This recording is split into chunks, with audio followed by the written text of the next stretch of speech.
Noi abbiamo deciso di attenerci a quello che è la circolare, perché grazie a Dio al momento non ci sono casi di positività, per cui siamo, come dire, al momento seguiamo la circolare regionale. E quindi praticamente sono le chiusure quelle, diciamo, tra virgolette standard? Le chiusure, sì, la maggior parte dei comuni adottano le chiusure standard, salvo per esempio non so, il comune di Noventa, il centro anziani, perché essendo comuni molto vicini c'è stato molto scambio di popolazione, per cui qualche accorgimento in più verrà adottato dal singolo sindaco, in base alle conoscenze personali che ha del suo comune. A livello di scuole come funzionerà? A livello di scuole ne abbiamo parlato, noi auspichiamo tutti che lunedì le scuole si possano aprire, è evidente che la situazione è in evoluzione, verrà monitorata dal punto di vista sanitario, se nei prossimi giorni avremo rassicurazioni dal punto di vista dei dati di positività, cioè che non aumentano, non ce ne sono, di sicuro le scuole le apriamo, ma apriamo tutte le attività. Perché dobbiamo dare un messaggio positivo, la gente ha preso paura, noi dobbiamo lottare in questo momento contro la paura della gente, perché il fatto che siano stati presi i supermercati con una ressa notevole significa che dobbiamo lottare contro la paura. Lei è proprio uno di quei comuni cuscinetto attorno a Vo, come vi muoverete? Sì, il termine esatto è questo, quello di un comune cuscinetto insieme ai comuni di Agugliaro, Albettone e Campiglia, quindi sono 4 comuni vicini ovviamente al confine padovano. Noi abbiamo detto in maniera molto chiara ai nostri colleghi sindaci anche delle altre parti del Vicentino, non abbiamo un'ordinanza diversa dalle altre, noi ci atteniamo ovviamente alle disposizioni ministeriali e quelle regionali e ovviamente l'unica cosa di diverso è che abbiamo delle particolarità legate ovviamente a una popolazione, quella padovana, che frequenta moltissimo anche i nostri servizi sociosanitari, quindi in modo particolare i centri diurni, le situazioni legate praticamente ai centri anziani, è la fascia anche più debole, quella che deve essere maggiormente tutelata e ovviamente ci atteniamo a delle disposizioni per questo senso un po' più restrittive. Per tutto quanto il resto, ovviamente essendo una situazione di emergenza che ha carattere nazionale, ovviamente anche noi dobbiamo rapportarci con gli enti superiori. E quindi per quanto riguarda invece le scuole state aspettando le nuove direttive? Allora, per quanto riguarda le scuole noi rimaniamo chiusi completamente, compreso anche il personale ATA, sicuramente tutta quanta la settimana, l'ordinanza mia del mio comune era fino al 1° marzo e quindi rimane. E giovedì mattina o venerdì al massimo avremo un altro incontro qui in prefettura, il proveditore di studi ha detto che comunque se la situazione si manterrà ovviamente come questa e ci saranno dei miglioramenti, ovviamente per il 2 le scuole verranno riaperte, ma ovviamente questa risposta la possiamo dare solo dopo l'incontro di giovedì o venerdì. Innanzitutto la cosa molto positiva è che i dati che ci sono stati forniti dalle ULSS sono molto positivi, tutte le tamponature ad oggi sono risultate negative, per cui dimostra una situazione di tranquillità. La via precauzionale quindi comunque si porta avanti, ma allentando comunque la presa e dando la possibilità in parte anche ai cittadini di ritornare a vivere serenamente. Sì, perché praticamente questa forma restrittiva ha creato il panico. Sì, la via della precauzione rispetto a quella dell'allarmismo è molto sottile e in effetti forse è mancato un po' di comunicazione per far capire che in realtà la via era precauzionale e non si stava affrontando un'emergenza o tantomeno una pandemia. Si parla però a livello nazionale, l'ANCI ha fatto una disposizione per l'apertura dei COC sopra i comuni, dei comuni sopra i 20.000 abitanti. Sì, questa è un'indicazione un po' strana, primo perché l'ANCI non ha competenze di protezione civile, abbiamo affrontato il tema anche prima con i colleghi sindaci, adesso serve approfondire la necessità di questo perché capire anche la funzionalità, un COC ha una sua funzionalità proprio per affrontare un'emergenza, ma mi sembra che dai dati di oggi di emergenza non si parli. Come sindaco quale disposizione? C'è un'interpretazione comune l'interpretazione di quella che è la normativa regionale? Sì, interpretiamo la normativa regionale, seguiamo per carità le leggi, però anche i sindaci devono avere un po' di elastico perché l'economia, soprattutto del Basso Vicentino vicino alla zona rossa, sta morendo. Cioè quando vedo ristoranti vuoti, bar vuoti e partite IVA che mi dicono stiamo soffrendo, stiamo morendo, non posso restare fermo Per carità, la paura del coronavirus va bene, prestiamo massima attenzione, però non dobbiamo morire di fame. Cioè, riprendete a fare quello che facevate prima, un po' di precauzione, però viviamo, lavoriamo e andiamo avanti. Senta, si parlava anche dell'istituzione dell'apertura dei COC nei comuni sopra i 20.000 abitanti. Sì, anche lì, ad esempio, il Basso Vicentino non ha nessun comune sotto i 20.000 abitanti ed è la zona più esposta, anche lì dovremmo metterci le mani, però quello che dico io, facciamo meno riunioni e siamo più solari e incisivi, anche per dare fiducia alle persone che ci seguono da casa e che vedono nei sindaci il primo avamposto di chi a cui chiedere qualcosa. Senta, lei è rimasto un po', è stato preoccupato per un attimo quando un suo concittadino sembrava essere positivo? Ma sì, ero preoccupato, però massima fiducia negli operatori sanitari, nelle forze dell'ordine che mi hanno accompagnato, ero fiducioso e subito dopo la felicità della notizia che era risultato negativo mi sono un po' arrabbiato, perché prima di accusare dell'untore che è il Bettone, il paese, paziente zero, eccetera, bisogna essere sicuri. In questo momento dove la gente è spaesata, prima di uscire con notizie certe, quindi anche voi da casa affidatevi al sito della regione, il sito della provincia, i siti dei vostri comuni, chiamate il sindaco giorno e notte, ma affidatevi a cose vere. Senta, come consigliere regionale presenterà una mozione anche in Consiglio regionale? Sì, ne stavo discutendo prima con Roberto Ciambetti, soprattutto perché lo Stato ha parlato di aiuti alle zone rosse, però la moria delle imprese, la difficoltà delle imprese è estesa molto più all'esterno delle zone rosse, quindi presenterò già venerdì e per il Consiglio di martedì prossimo una mozione per che la Regione aiuti lo Stato, sproni lo Stato per portare a casa qualche soldo per il Basso Vicentino, il Basso Padovano e le aziende che stanno veramente soffrendo.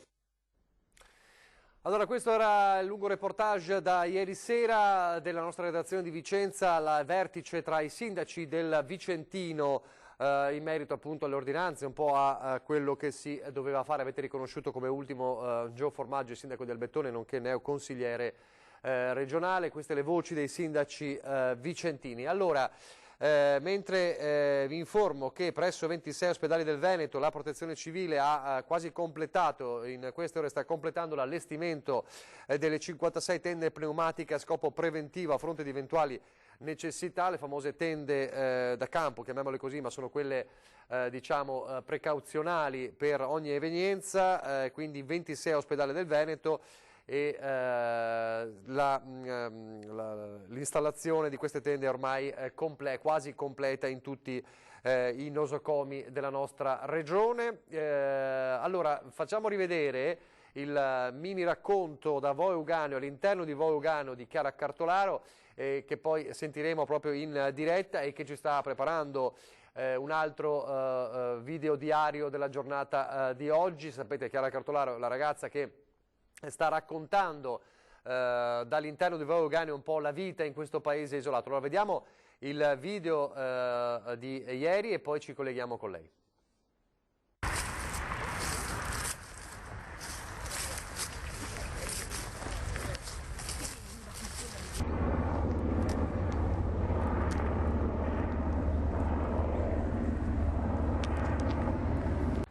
Sto passeggiando di fronte al campo sportivo e alla cantina sociale di Vo'. Volevo rassicurare tutti perché qui in paese stiamo bene, non ci manca assolutamente nulla, i generi alimentari ci vengono garantiti, i supermercati appunto sono ben forniti. E volevo ringraziare il personale sanitario e le forze dell'ordine perché si stanno adoperando in modo efficiente affinché la situazione si risolva al meglio, quindi grazie.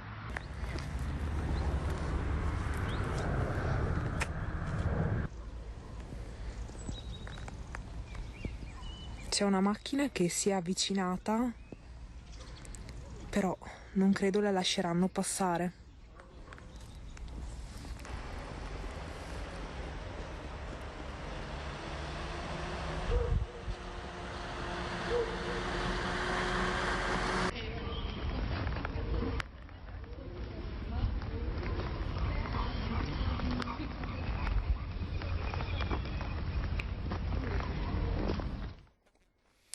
Allora, queste le immagini di ieri. Buongiorno Chiara, buongiorno, di nuovo in diretta con noi. Buongiorno, eccoci qua. Buongiorno, buongiorno, in diretta da Vo Euganeo, nel paese isolato, il terzo giorno di isolamento per questo piccolo paese del Padovano. Allora, com'è la situazione oggi? Raccontaci un po', tu mi hai già girato un po' del materiale che adesso fra poco la redazione metterà insieme, assemblerà per farci vedere appunto un'altra puntata del tuo video diario quotidiano. Com'è la situazione oggi? Certo, oggi il terzo giorno, abbiamo ricevuto una buona notizia da fonte ufficiale in quanto non ci sono nuovi contagiati di coronavirus tra noi. In questi giorni sono stati fatti tutti i tamponi. Volevo rassicurare tutti perché non ci manca nulla, non ci mancano i generi di prima necessità, non ho assistito a scene fuori dall'ordinario e le persone che incrocio mi sembrano abbastanza serene. Si stanno un po' abituando un po' le persone a questa situazione particolare?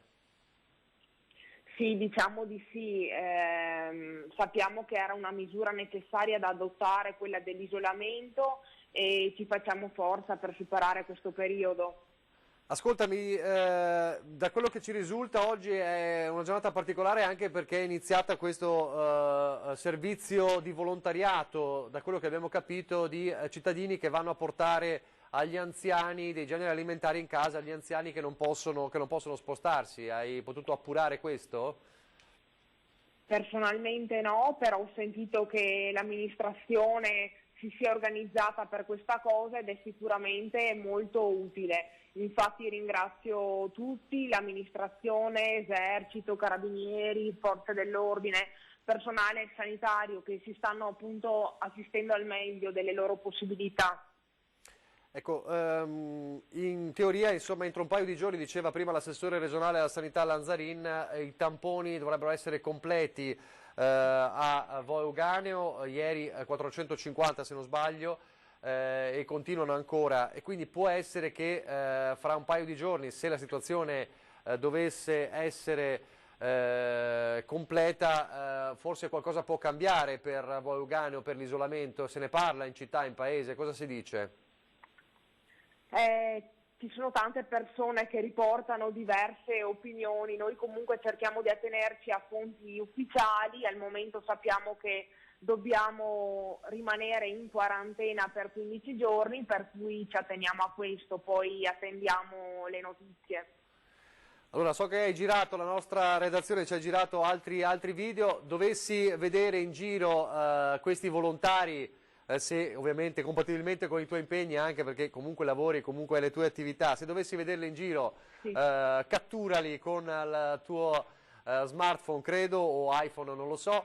Ti ringraziamo ancora di essere la tua voce, la nostra sentinella all'interno di Vo Euganeo. Non so se Ferdinando Varino voleva chiedere qualcosa a Chiara. No, Chiara, diciamo, abbiamo capito che i tamponi nell'arco di un paio di giorni saranno ultimati, cioè queste operazioni che riguardano tutti i residenti di Vo. Non so se hai avuto anche in merito notizie o hai la possibilità, ti chiederemo un altro sforzo nel raccontarci l'interno del paese isolato al quale noi non possiamo accedere, per esempio di andare al distretto dove appunto questi tamponi si stanno effettuando, all'esterno, perché so che ci sono le file, e se ci puoi aiutare in questa cronaca. Certo, assolutamente sì. Io che sono di Vo Centro mi sono sottoposta all'esame del tampone il primo giorno, poi hanno scaglionato gli abitanti nel secondo e nel terzo giorno, quindi nella giornata di oggi. E dovrebbero essere un altro paio di giornate, Va bene, Chiara, grazie. Esatto. Grazie Chiara Cartolaro, fra poco vedremo anche il tuo nuovo video racconto da Vo Euganeo. Grazie mille. Nel frattempo vi leggo questa nota, però potremmo restare a Vo Euganeo perché potremmo anche far rivedere quell'agriturismo a Vo Euganeo davvero deserto. Magari prepariamo allora il servizio sull'agriturismo deserto a Vo Euganeo. Una nota del Patriarca di Venezia, Francesco Moraglia, il Monsignor Francesco Moraglia, che ha chiesto alle parrocchie delle diocesi di far suonare a distesa le campane nel momento dell'inizio della Quaresima. nonostante lo stop delle funzioni religiose causato appunto dall'emergenza coronavirus. Moraglia ha sollecitato il suono delle campane per oggi pomeriggio e per domenica 1 marzo per ricordare anche in questo modo, pur nell'assenza delle celebrazioni liturgiche, che il nostro tempo è un tempo consacrato a Dio in grazia del battesimo che abbiamo ricevuto. E andiamo a Marghera, lo diciamo alla regia, scusami Nicola, perché Ilaria Marchiori ha un ospite. Ah, ok. Ed è anche il modo per ricordare che alle 18 di oggi, quindi fra meno di 4 ore, proprio qui su Antena 3 e su Rete Veneta potrete assistere in diretta alla messa delle ceneri dalla Basilica di San Marco. E sarà il Patriarca Moraglia. Con il Patriarca Monsignor ufficiale, e poi Francesco tra l'altro Moraglia. alle 19:30, come avete sentito e ha confermato ulteriormente il governatore Luca Zaia, sarà qui nei nostri ospiti, nei nostri studi, il Presidente Zaia Abbiamo Ilaria. per gli ultimi dettagli. Ilaria. Sì, eccoci qui, come vi avevo accennato siamo insieme al dottor Francesco Noce, presidente della Federazione Regionale dell'Ordine dei Medici del Veneto. Benvenuto Presidente. Grazie, grazie a voi. Allora, innanzitutto vorremmo illustrare, in sintesi ovviamente, perché noi abbiamo parlato a lungo, no, al termine di questo tavolo insieme al Presidente della Regione Luca Zaia e all'assessore alla Sanità Emanuela Lanzarin, quali sono le linee guida, che cosa avete deciso? Guardi, oggi è stato un incontro molto positivo con l'assessore, con il direttore Mantoan, è intervenuto, come ha ricordato anche il Presidente Zaia, ho avuto modo anche di ringraziare i medici, ma non solo, ma tutti gli operatori della sanità per l'immane lavoro a cui sono sottoposti in questo periodo, e questa la cosa ci ha fatto piacere anche perché siamo i più esposti ovviamente al rischio di contagio.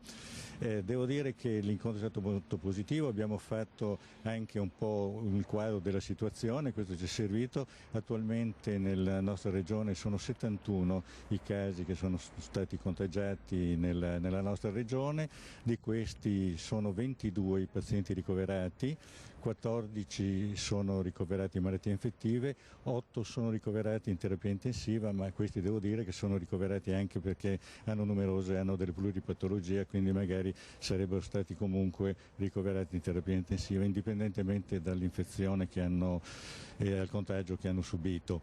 Le linee guida agli altri, ricordo, gli altri invece sono in quarantena a domicilio ma non presentano particolari problematiche, quindi direi che la situazione attualmente è sotto controllo. Vedremo come si evolverà nel tempo, questo ci dà modo così anche di oliare la macchina che comunque vedo che sta funzionando. Noi devo dire che la sanità nel Veneto sta agendo bene, d'altronde abbiamo già una buona organizzazione, questo ci permette comunque in divenire, seguendo e monitorando la situazione giorno per giorno, di intervenire nel modo più appropriato. Le linee guida che abbiamo dato sono quelle che abbiamo già nei giorni scorsi diramato.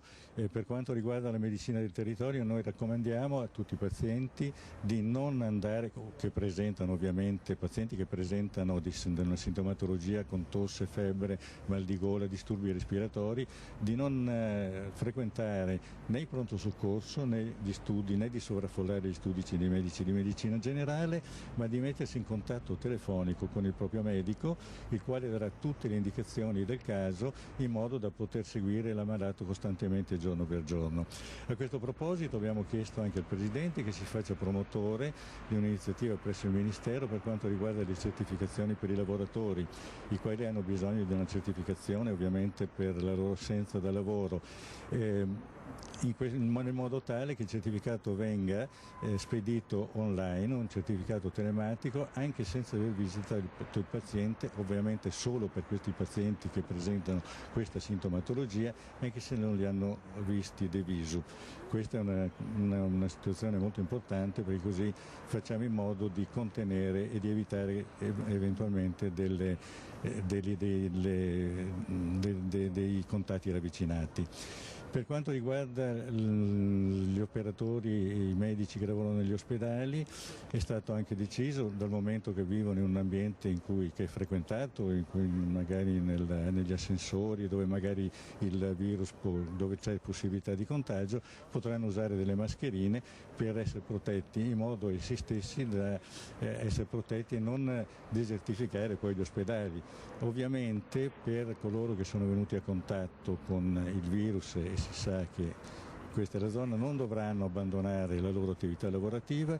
Su questi sarà fatto un tampone ogni 3 giorni per 15 giorni e con l'uso ovviamente di una mascherina da indossare. Ecco, di quale tipologia parliamo di mascherina? Perché anche qui sarebbe il caso di differenziare, anche per cercare di capire, no? Sì, dunque i medici che opereranno negli ambulatori potranno usare una mascherina di tipo chirurgico, quelle che vengono usate normalmente, mentre invece coloro che sono stati a contatto dovranno usare una mascherina, ovviamente quelle del tipo un po' con filtro, un po' più protettive, in modo da essere più protetti. Per quanto riguarda poi, ecco, una cosa importante, che nelle prossime ore saranno anche consegnati, ci è stato garantito, tutti i kit per quanto riguarda i medici del territorio, i medici ambulatoriali che fanno attività sul territorio, per avere una protezione nel caso dovessero poi visitare al proprio domicilio questi pazienti che presentano questa sintomatologia.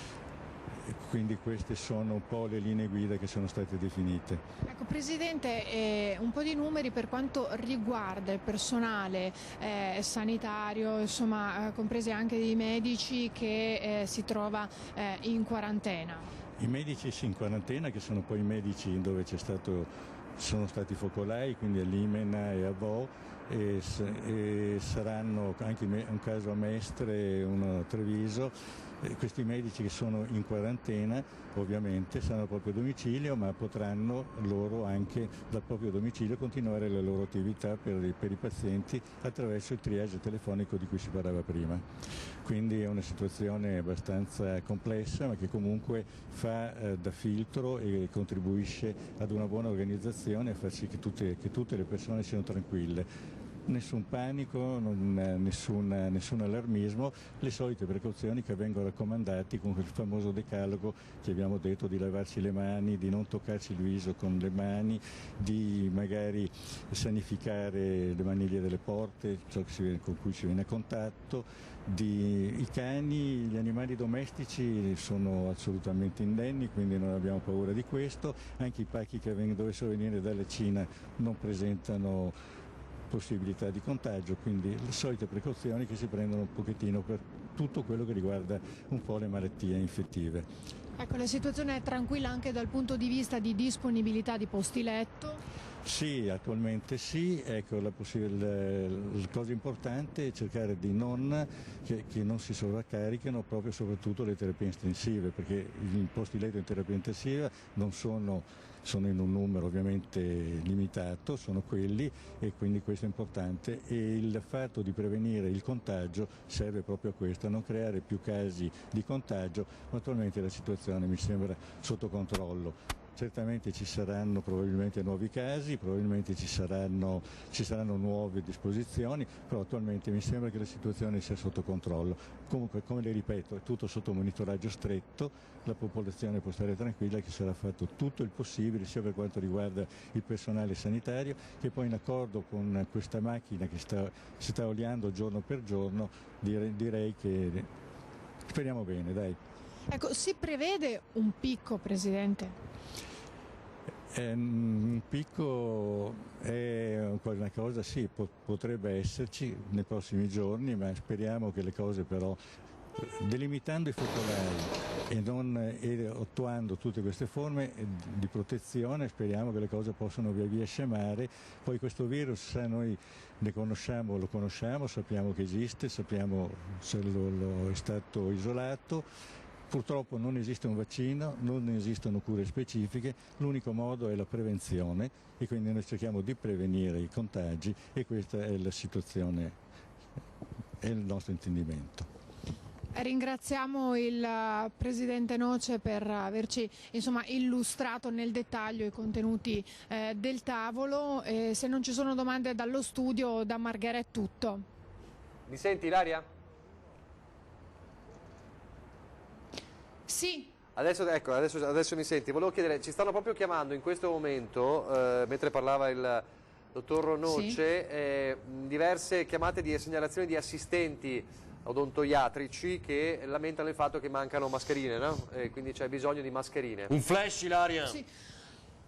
Allora, stanno arrivando molte chiamate e nelle ultime ore, soprattutto negli ultimi minuti mi dicono dallo studio, da studi odontoiatrici, perché mancano mascherine.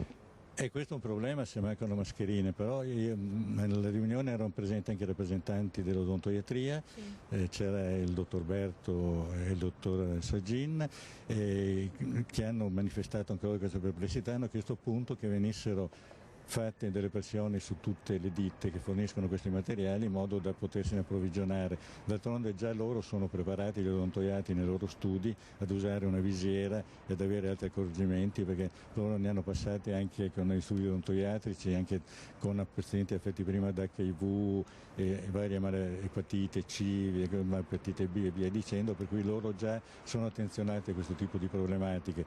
Il fatto che manchino mascherine però è un problema che cerchiamo di risolvere anche questo nel giro di poco tempo. Certamente la Regione si sta dando da fare per questo. Poco tempo, più o meno si riesce a dare una tempistica un po' più precisa? Speriamo questione di pochi giorni. Avete sentito, dunque entro pochi giorni dovrebbero arrivare tutti i presidi che sono stati richiesti. E così rassicuriamo gli assistenti che ci hanno chiamato. Grazie Ilaria, grazie al tuo ospite. Ci ricolleghiamo fra poco, allora, quando hai qualcun altro da sentire, se ci sono aggiornamenti da Marghera. Allora io direi di sentire le parole, il punto della situazione anche a Belluno con il sindaco Jacopo Massaro. Non bastava Vaia a questa provincia, adesso ci si mette anche il coronavirus. Gli aspetti economici sono sempre dirompenti nella nostra provincia. Nonostante le nostre attività siano tutte aperte, oggi abbiamo riaperto la piscina, che era l'ultima delle attività che ancora non aveva ripreso a funzionare per motivi di tipo tecnico, l'enorme allarmismo sostanzialmente sta generando enormi problemi. In verità non dovrebbe esserci allarmismo, nel senso che da noi le attività non solo sono aperte, ma insomma sono state prese anche delle precauzioni dal punto di vista della disinfezione, che magari non sono necessarie ma le abbiamo volute ugualmente assumere come comune, per esempio la disinfezione di tutti i luoghi in cui le persone possono mettere le mani, no? I luoghi di vita comune che verranno tutti disinfettati, quindi non ci sono rischi particolari nella nostra provincia. Nonostante questo vedo tantissime disdette dei nostri alberghi, disdette chiusure dei nostri ristoranti, imprese che annullano eventi eccetera eccetera, e questo ovviamente genera un grande contraccolpo alla nostra provincia, che già aveva subito il contraccolpo economico di Vaia.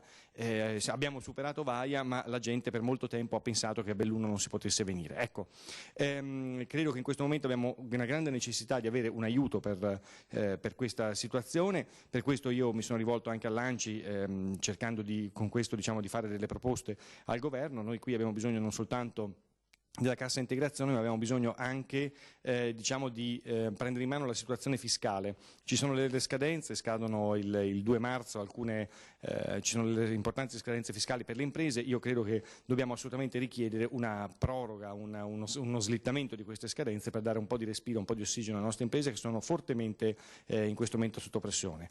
Dobbiamo aiutarle, ma soprattutto dobbiamo dire alla gente che qua le cose stanno andando avanti e che non c'è motivo per interrompere tutto. Stiamo mantenendo alto invece il nostro livello di guardia, di attenzione, siamo precisi, siamo attenti alle misure igienico-sanitarie. Detto questo, non dobbiamo buttare alle ortiche un territorio che in verità esprime tantissimo dal punto di vista turistico e dal punto di vista delle attività economiche in generale. Nel frattempo Generali Italia e Alleanza Assicurazioni intervengono a sostegno dei clienti residenti nei comuni delle aree focolaio del coronavirus, con un piano che prevede la sospensione, la proroga e la dilazione dei premi per coperture vita, coperture danni no auto e coperture auto. I clienti delle due compagnie, detto in una nota del gruppo, possono rivolgersi alle agenzie e ai consulenti assicurativi presenti sul territorio oppure avere informazione sui siti delle due società. Così è uno degli interventi, insomma, che vengono messi in campo anche per le aziende e per i vari clienti. A proposito di aziende, allora il presidente di Union Camere Veneto Mario Pozza, intervistato da Francesca Bozza e Lina Paronetto alla riunione in prefettura di stamattina a Treviso. Da questa riunione vengo fuori più tranquillo, nel senso, insomma, positiva.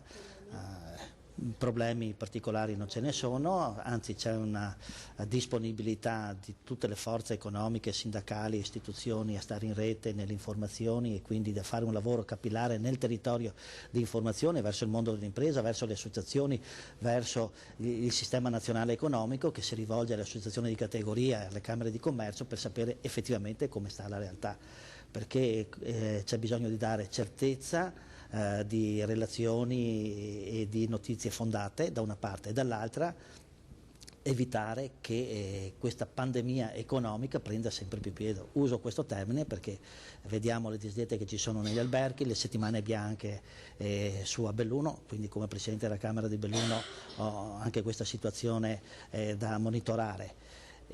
Ho qualche segnale che mi arriva dalle spiagge che ci sono già delle disdette anche per l'estate, e quindi l'importante è che anche i mass media in questo caso, mi appello a un'opera certamente capillare prima di uscire con delle notizie di verifica, perché stiamo mettendo a rischio un sistema economico. Il turismo è la prima fabbrica, tra virgolette, del nostro paese, il Veneto con il manifatturiero esporta il 50%, ci sono delle situazioni in cui anche all'interno del nostro paese non vogliono tecnici che vengono da Padova o che vengono da Venezia, e questo è veramente spiacevole. Sapete di richieste di cassa integrazione da parte di aziende locali? Ma attualmente io non ne ho, certamente se vengono a mancare i flussi di materie di lavorazione ovviamente sì, poi tutto sta a vedere se fine settimana si prolunga di un'altra settimana ovviamente e se viene ritirato il provvedimento della Regione oppure no. Mi auguro di no, tant'è vero che io ho scritto al Presidente Zaia che è molto rischioso andare avanti e quindi invito il Presidente Zaia a non prolungare di altri 7 giorni questi provvedimenti, perché certamente ci sono delle situazioni ovviamente che stanno a cuore a tutti, è quella della salute, però ricordiamoci che insomma è un'influenza, va curata, adesso è sotto la lente di ingrandimento mediatica e non solo, ma però insomma la vita continua e bisogna pensare che questo passerà e distruggere quello che si è fatto in questi anni si sta presto. Questa è la mia passata l'emergenza, cos'è che si può fare per recuperare un pochino? Ma ci vogliono risorse, molte risorse, perché bisogna rifarsi un'immagine del paese, ci sono adesso tantissime iniziative di promozione e di fiere, parlo di Berlino, io sono stato la settimana scorsa a Monaco, c'è il Salone del Mobile, sappiamo quanto vale il Salone del Mobile per il nostro... c'è poi il Mido, anche quello, cioè sono saloni importantissimi per le nostre imprese e che hanno dei risvolti economici non di poco conto, perché se anche tu sposti un evento non è detto che con quel cliente che tu avevi un contatto lo mantenga o si rivolga da un'altra parte, quindi c'è anche la concorrenza, sapete il mondo del commercio, della produzione vive di questo e quindi all'estero stanno godendo tra virgolette di questo, c'è chi ne approfitta sì, perché indubbiamente è un'opportunità che si apre, no? E quando tu hai un concorrente potenziale come l'Italia, che è il secondo paese manifatturiero con la sua capacità di personalizzare i propri prodotti di lavorazione, indubbiamente la crisi c'è anche qui ma c'è anche negli altri paesi, quindi mercati nuovi e opportunità nuove. Così Mario Pozza, il presidente di Union Camere del Veneto. Nel frattempo la Guardia di Finanza di Venezia ha intercettato nei pressi del Ponte di Rialto un venditore ambulante di mascherine. Abbiamo mostrato prima una foto del nostro Filippo Fois, vendeva mascherine per la protezione di bocca e naso dal coronavirus. Si trattava di un cittadino bengalese che non è stato in grado di esibire alcuna autorizzazione alla vendita ambulante. Inoltre quelle che offriva erano una quarantina di mascherine antipolvere per edilizia di produzione cinese. Le maschere sono state sequestrate e nei confronti del venditore è stato elevato un verbale con sanzioni amministrative. Dunque bloccato il venditore abusivo di mascherine che non erano mascherine evidentemente per il coronavirus. L'emergenza coronavirus si riverbera anche nei palazzi della politica nazionale. Non so se siamo riusciti, prima di far vedere il Presidente del Senato le immagini della deputata di Fratelli d'Italia Baldini che da giorni ormai frequenta la Camera con la mascherina anti-coronavirus. Ce l'abbiamo l'immagine. Ecco qui. Eccola lì. Non molto frequentata peraltro la Camera, ma c'è ecco la deputata Baldini di Fratelli d'Italia con la mascherina. Allora, sentiamo le parole del Presidente del Senato, Maria Elisabetta Alberti Casellati, ieri sera appunto in Senato a Palazzo Madama.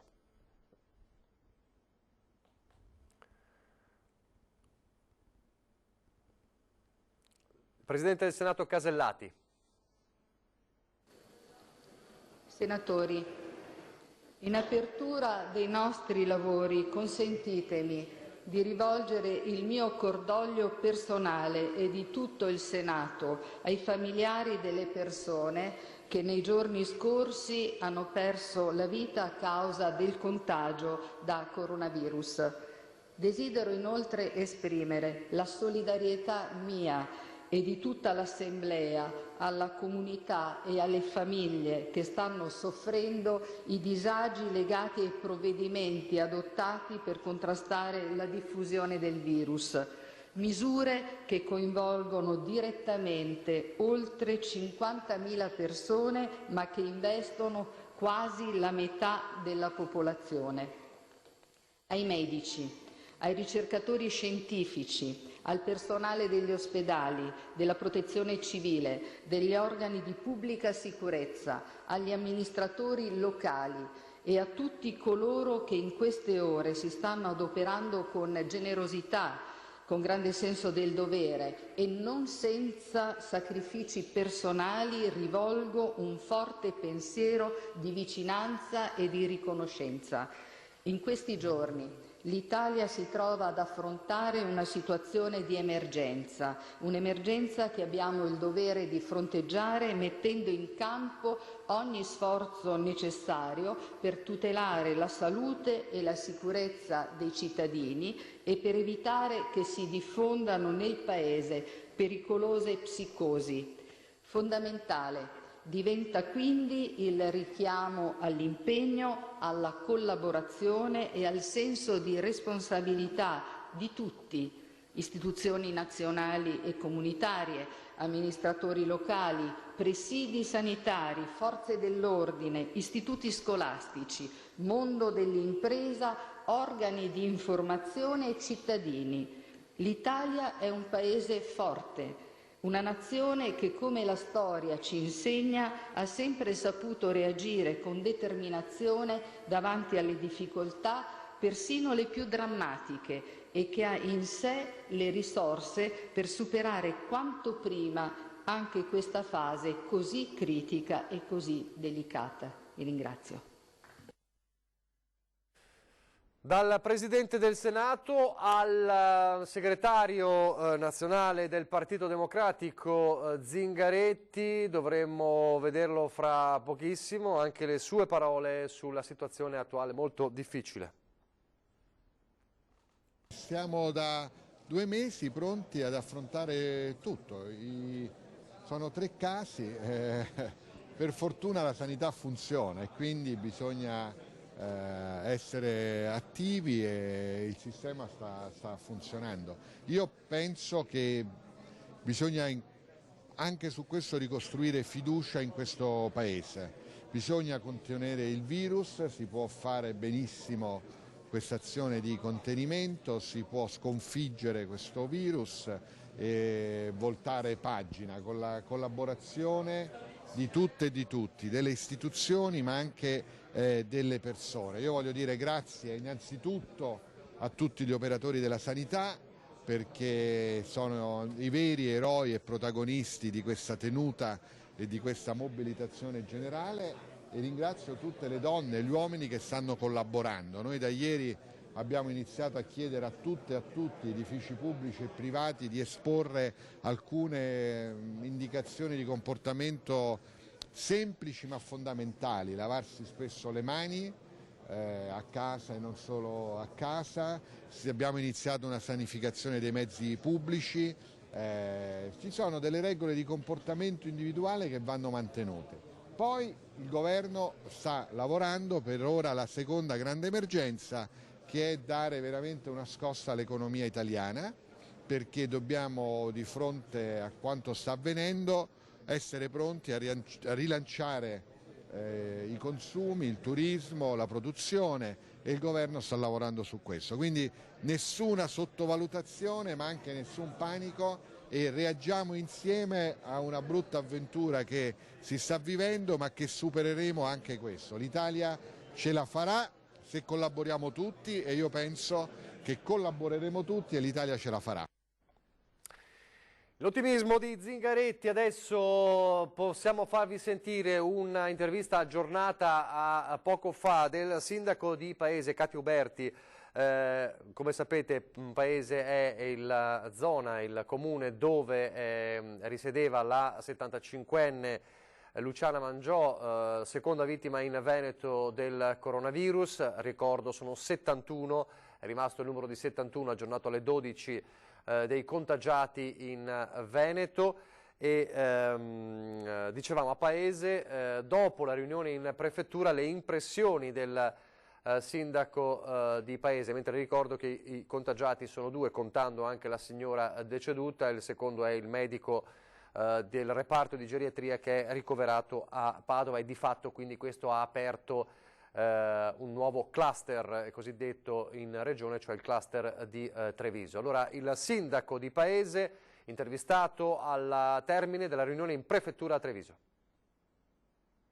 Bene, tutto sommato Paese nella normalità, come ieri, non è necessario alcun cintura di cordone sanitario, quindi siamo tranquilli. I casi sono isolati, sono 4 i contatti che sono presi in esame, e quindi sono 2 badanti e i 2 vicini di casa, una badante che prestava servizio H24 e un'altra che la sostituiva nei giorni di ferie. Quando sono attesi? Credo nel pomeriggio, tardo pomeriggio. Quindi per quanto riguarda Paese nessun tipo di provvedimento? No, assolutamente, quindi siamo fiduciosi e non ho alcun problema in questo senso.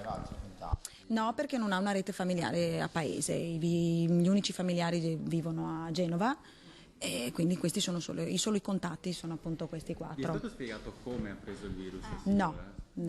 Sei in ospedale? Era già patologicamente precaria, nel senso che era ricoverata in geriatria. Da quanto tempo? Dal 7 di febbraio. E quindi può averlo preso lì? Le condizioni, e poi c'è stato il decesso, ecco. Quindi potrebbe essere stata contagiata in ospedale? O dalle badanti, adesso è da valutare questo, stanno verificando le cose. Seguita anche in ospedale? Sì. Ma le badanti sono di Paese, abitano a Paese? Una conviveva con la signora e anche l'altra vive nel paese, sì. E sono le uniche sottoposte a controlli? Non ci sono stati Loro 2 e i 2 vicini di casa, che sono gli unici che frequentavano la donna, e quindi sono una coppia di coniugi, e quindi sono in osservazione. Qual è il clima a Paese? C'è un po' di tensione? C'è un po' di psicosi proprio dovuta a questa stampa, queste notizie, eccetera. Sto cercando di tranquillizzare per quanto è possibile il cittadino, perché comunque, ripeto, è tutto sotto controllo, ci affidiamo alle autorità sanitarie. E ho chiesto adesso anche al prefetto se è necessario adottare misure di emergenza, ha detto assolutamente no, quindi come tutti gli altri comuni proseguiamo e siamo in attesa. Ecco, siamo in attesa anche di sapere se le scuole rimarranno chiuse anche settimana prossima. Quello sarà una decisione del provvedimento tra il Presidente Luca Zaia e il Ministero, quindi staranno valutando durante questa settimana, e aspettiamo di sapere se ci sono proroghe di ordinanze. Alla fine è tutto contenuto, sta creando veramente allarmismo e psicosi. Il virus peggiore è proprio questo qui, della paura che si sta dilagando all'interno delle comunità, vedendo i bar, le attività, cioè si sta creando un danno veramente, quindi io mi auspico che possa riprendere tutto la vita sociale normale quanto prima. Lei ha visto cambiare le cose oggi a Paese, ha visto meno gente in Ecco, sì, meno traffico, meno, sì, qualcosa sì, perché ovviamente adesso la gente ha un po' paura, però ripeto, spero si ritorni a una vita sociale comune, quotidiana, quanto prima, ecco, e che si riaprano le scuole, tutta una vita normale, perché ripeto, è un virus dell'influenza che, come spesso colpisce chi? Le persone anziane più cagionevoli, perché casi giovani, di bambini, di persone più adulte non ce ne sono state. Quindi ecco, ripeto, la signora aveva una condizione clinica fortemente compromessa e diciamo che non è una morte, a mio avviso, causata dal coronavirus, è con il coronavirus. I badanti, i vicini? Stanno bene, sono sotto controllo, so che sono stati convocati appunto per capire se... Sono a casa o in ospedale? Non lo so, credo abbiano fatto il tampone e poi in base all'esito sarà cura dell'azienda ULSS metterli in isolamento domiciliare oppure no. Ha avuto contatti con il governatore Zaia? Sì, mi ha chiamato ieri sera, dando la disponibilità se c'era necessità, però ripeto sì. Stiamo tranquilli, io sono la prima, un po' di preoccupazione c'è, però non ci spaventiamo oltremodo, ecco, tutto qua. Avete sentito il sindaco di Paese, molto importante quello che ha detto anche per rassicurare i tanti che ci stanno chiamando dalla zona di Paese. Non ci sarà nessun provvedimento di cordone sanitario per Paese, quindi è un cluster, definito così perché ci vogliono almeno 2 casi, ma accade quello che accade a Limena, quello che accade a Mestre o nella zona di Miradolo, quindi non è lo stessa questione, lo stesso caso di Volgane, dove ci sono 33 contagiati, dove è partito probabilmente il contagio e quindi ha una valenza peraltro dettata dalle prime necessità, dalle prime misure, il famoso isolamento. Ci sono 4 persone attenzionate, chiamiamolo diciamo così, con il tampone, e cioè 2 vicini di casa e le 2 badanti. Diverso il discorso poi per l'ospedale, dove c'è la sanificazione dei reparti dove appunto può esserci stato un eventuale contagio, e il tampone, ci diceva Lina Paronetto, per un centinaio circa di persone, ma per quanto riguarda il comune di Paese non ci sono provvedimenti sanitari. E questo è importante. E nel giro di questa mattina di Christian Arboit, e fra poco risentiremo anche le voci del Paese, lo diceva anche il sindaco poco fa, insomma sì, qualcosa chiaramente è cambiato dopo la notizia di ieri, ma insomma si cerca di andare avanti comunque. Nel suo giro di questa mattina Christian Arboit aveva intercettato anche la titolare di un negozio di sanitari proprio a Paese, sentiamola. Primo caso trevigiano qui a pochi passi. Signora, lei è in un osservatorio privilegiato, è un negozio di sanitaria. Ecco, come sta reagendo la popolazione? Sono tutti preoccupati, la gente accorre, cerca di mascherine, di igienizzanti per le mani e di tutto quello che può essere necessario per tutelarsi. E la gente è molto molto preoccupata, sì. Lei che consigli sta dando? Allora, quello che tutti consigliano, nel senso che l'attenzione è di evitare i luoghi sovraffollati, l'igiene, la prima cosa indispensabile è l'igiene delle mani, e poi tutto quello che stanno consigliando, quindi i medici e quant'altro. Cosa le chiedono in particolare? Mascherine, igienizzanti? Sì, mascherine ed igienizzanti. Sono quelli 2 articoli che stiamo vendendo in quantità esagerata. Sì. Ne avete ancora? Allora sì, ancora li stiamo fornendo, ci stiamo fornendo più possibile, ovviamente quello che è disponibile e le case fornitrici che ne hanno ancora disponibile, perché è molto molto difficile trovarli. Sì. E i prezzi come sono? Beh, degli articoli che ho io, devo essere sincera, i prezzi che erano al pubblico prima di questi giorni sono gli stessi, medesimi che ci sono anche oggi. Gli stessi, esattamente gli stessi. Sì. Quindi cosa si sente di dire a chi sta speculando, perché c'è chi lo sta facendo? Beh certo, qua cioè non posso dire nulla, nel senso che io parlo per me e dico è un po' nella coscienza delle persone, c'è la gente che ha bisogno di questi presidi e quindi è indispensabile fornirne più possibile, ovviamente non speculando perché non è giusto. Dalla titolare del negozio di sanitari alla gente di paese, come si è svegliata questa mattina dopo la notizia del decesso? Lei conosceva la signora Mangiò? No, non la conoscevo. Mai vista, ecco. La badante? Neanche né badante né nessuno. Siete preoccupati? No, anche perché la signora veniva non era da paese, veniva da fuori. Allora... È il primo caso di coronavirus nella Marca, siete preoccupati? Lo sai, è un po' sì, siamo preoccupati, sì, tutti quanti, perché è una cosa pericolosa almeno, o no?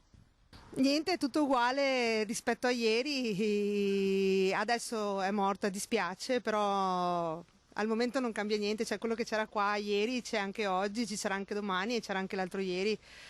Quindi al momento cerchiamo di non fasciarci la testa e vedremo cosa succede. Lei quindi è tranquilla tutto sommato anche per i suoi figli?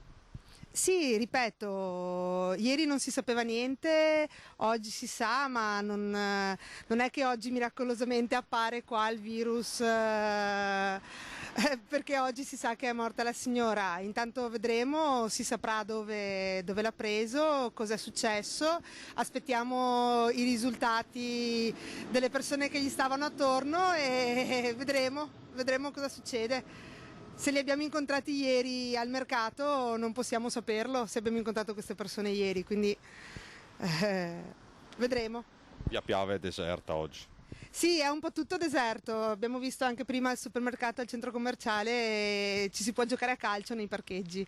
Adesso abbiamo deciso di andare a fare una passeggiata all'aria aperta, vediamo se c'è il mercato e cerchiamo per il momento di far continuare tutto come era fino a ieri. Anche perché i bambini sono a casa. I bambini sono a casa, adesso è stata paventata l'idea che chiuderanno anche settimana prossima le scuole e vediamo. I genitori devono organizzarsi. Esatto, anche perché era stata fatta una cosa bella per il periodo di carnevale, erano stati fatti dei servizi per i bambini che erano a casa e da un momento all'altro è saltato tutto e vabbè, cerchiamo di andare avanti come era fino a ieri. No, non ho mai vista, non lo so, proprio no. Non so. Qual è la vostra reazione oggi? Niente, tranquilla. Non penso a niente, spero bene e basta. Vi siete fatti un'idea su dove o chi? No, quando non si conosce non si può neanche esprimere qualcosa. Lei è tranquilla, si sente tranquilla? Sì, guardi, sono qui fuori, guardi, sto chiacchierando con la mia amica qui, tranquilla, cosa vuoi che pensi? Anche lei non conosceva la signora Mangiò? No, non sappiamo chi sia questa signora, mai vista. Neanche la badante? No, abitiamo anche un po' lontanino, insomma non è che sia qui da vicino. Guarda, io sono tranquilla, guarda, sono qui, fuori. E il paese anche è grande, sì, appunto, e allora... Niente, non ho niente da dire, guardi, io sono tranquilla. Si sa, no. Un po' sì, ma abbiamo già parlato un po' più lontana, insomma, come... Mi pare che ne parla massa e ne dice massa e non ti sai neanche più cosa ascoltare, insomma. Non sapevo che fosse in via Piave, ho sentito ieri per Antena 3, ma non sapevo dove. Quindi cosa ha provato quando ha saputo la notizia? C'è più preoccupazione, più stupore, cosa? Tanta preoccupazione no. Perché di solito, a quanto ho capito, prendono gente che ha già delle patologie e tutto quanto. Quindi per adesso sto bene, quindi non mi fa tanta paura, ecco. Io spero che tutto vada bene, ma non... Lei conosceva la signora Mangiò? No, non sono del posto, perché io tengo il bambino di mia figlia, perciò sono da Treviso e non conosco. Comunque lei è tranquilla, diciamo, no? Sì, per il momento sì. Avete sentito le voci da paese, ribadiamo soltanto una cosa importante, diceva una delle signore intervistate da Christian Arboit, si paventa il prolungamento della chiusura delle scuole, è un vociare, è un dibattito di paese, è una delle ipotesi ovviamente, ma non c'è ancora nulla di certo su questo. Per adesso l'ordinanza resta fino al 1° marzo, domani con tutta probabilità si capirà se l'ordinanza verrà modificata e se verrà tolta, se verrà modificata e nel caso come verrà modificata. Quindi per ora resta la chiusura delle scuole fino al 1° marzo, fino a domenica. Poi torneremo magari a parlare anche di quello che ha detto il Ministro dell'Istruzione Azzolina stamattina a Radio 24, paventando gli eventuali scenari.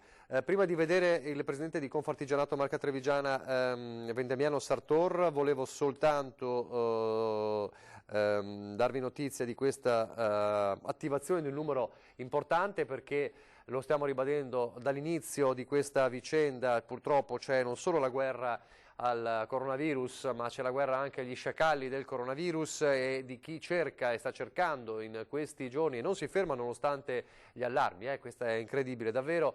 Le segnalazioni di chi cerca di truffare gli anziani o fingendosi medico per controllare addirittura se le banconote sono contaminate, cosa assurda, oppure fingendosi un esponente della Croce Rossa per effettuare tamponi gratuitamente. L'abbiamo detto e ripetuto 100 volte, non fidatevi, l'ha detto anche il direttore generale dell'ULSS 2 Marca Trevigiana, nessuno viene da voi se non c'è appunto una precisa indicazione dall'ULSS. E allora Federconsumatori e CGIL, SPI-CGIL nello specifico, hanno attivato un numero di telefono per segnalare truffe e speculazioni da parte degli sciacalli del coronavirus per chiedere informazioni sulla diffusione del virus.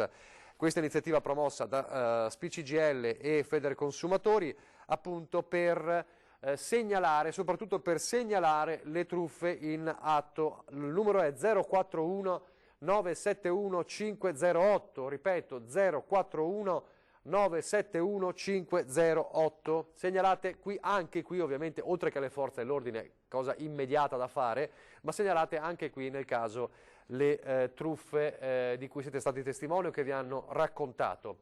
Vendemiano Sartor, presidente di Confartigianato Marca Trevigiana, ai nostri microfoni, sempre dal tavolo in prefettura a Treviso.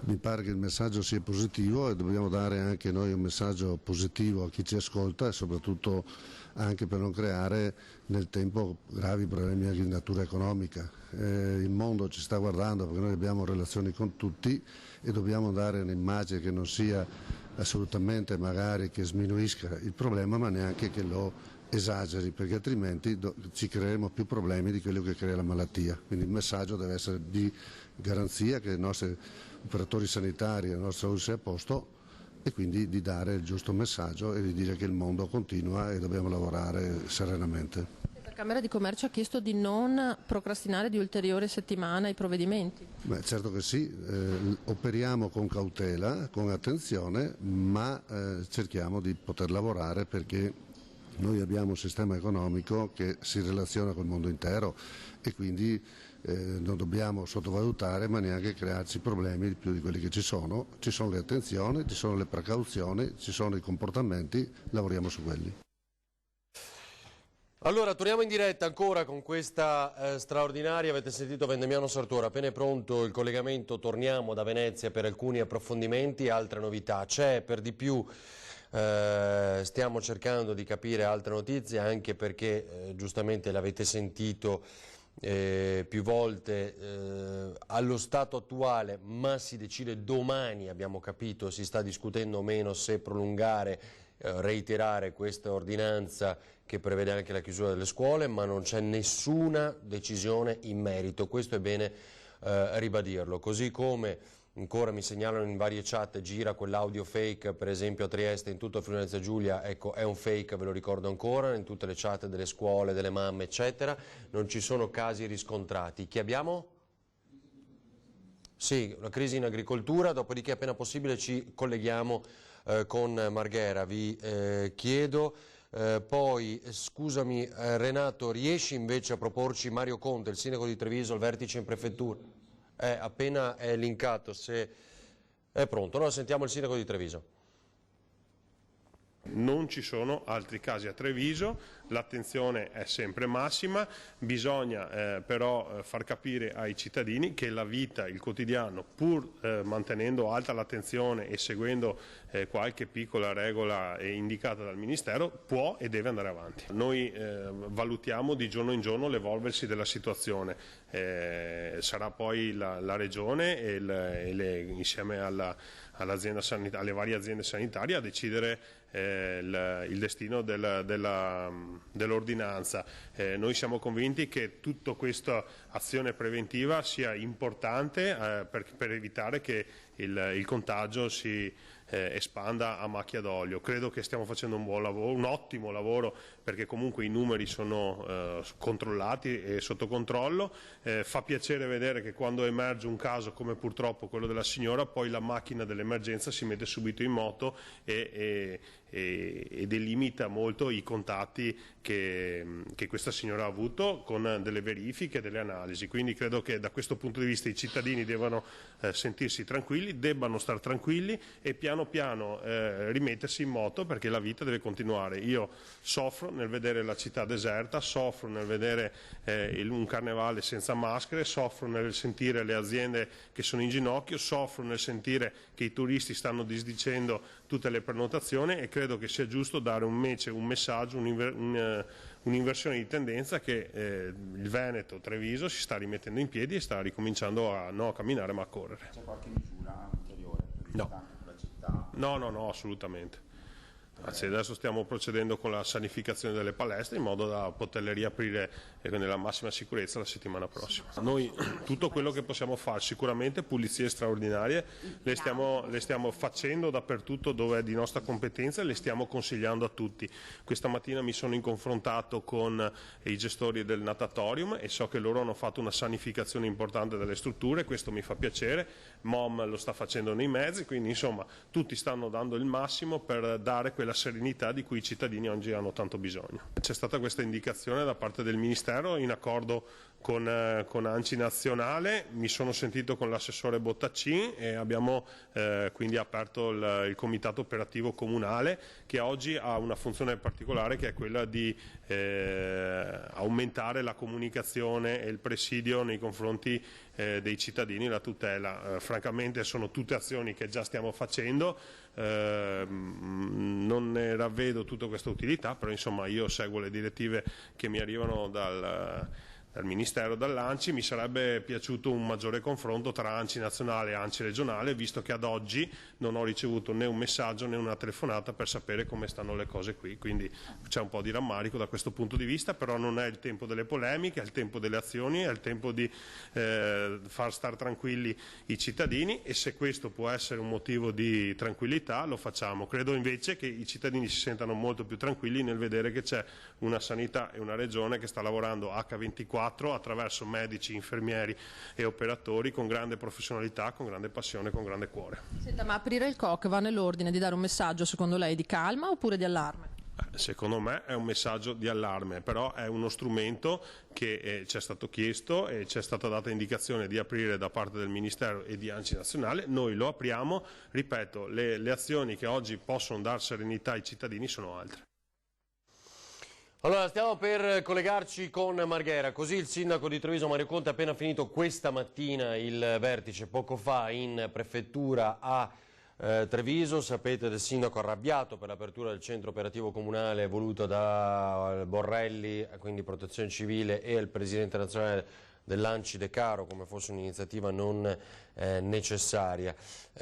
Stiamo cercando tutta una serie di collegamenti telefonici adesso per approfondire diversi aspetti di quello che potrebbero essere i provvedimenti nelle prossime ore.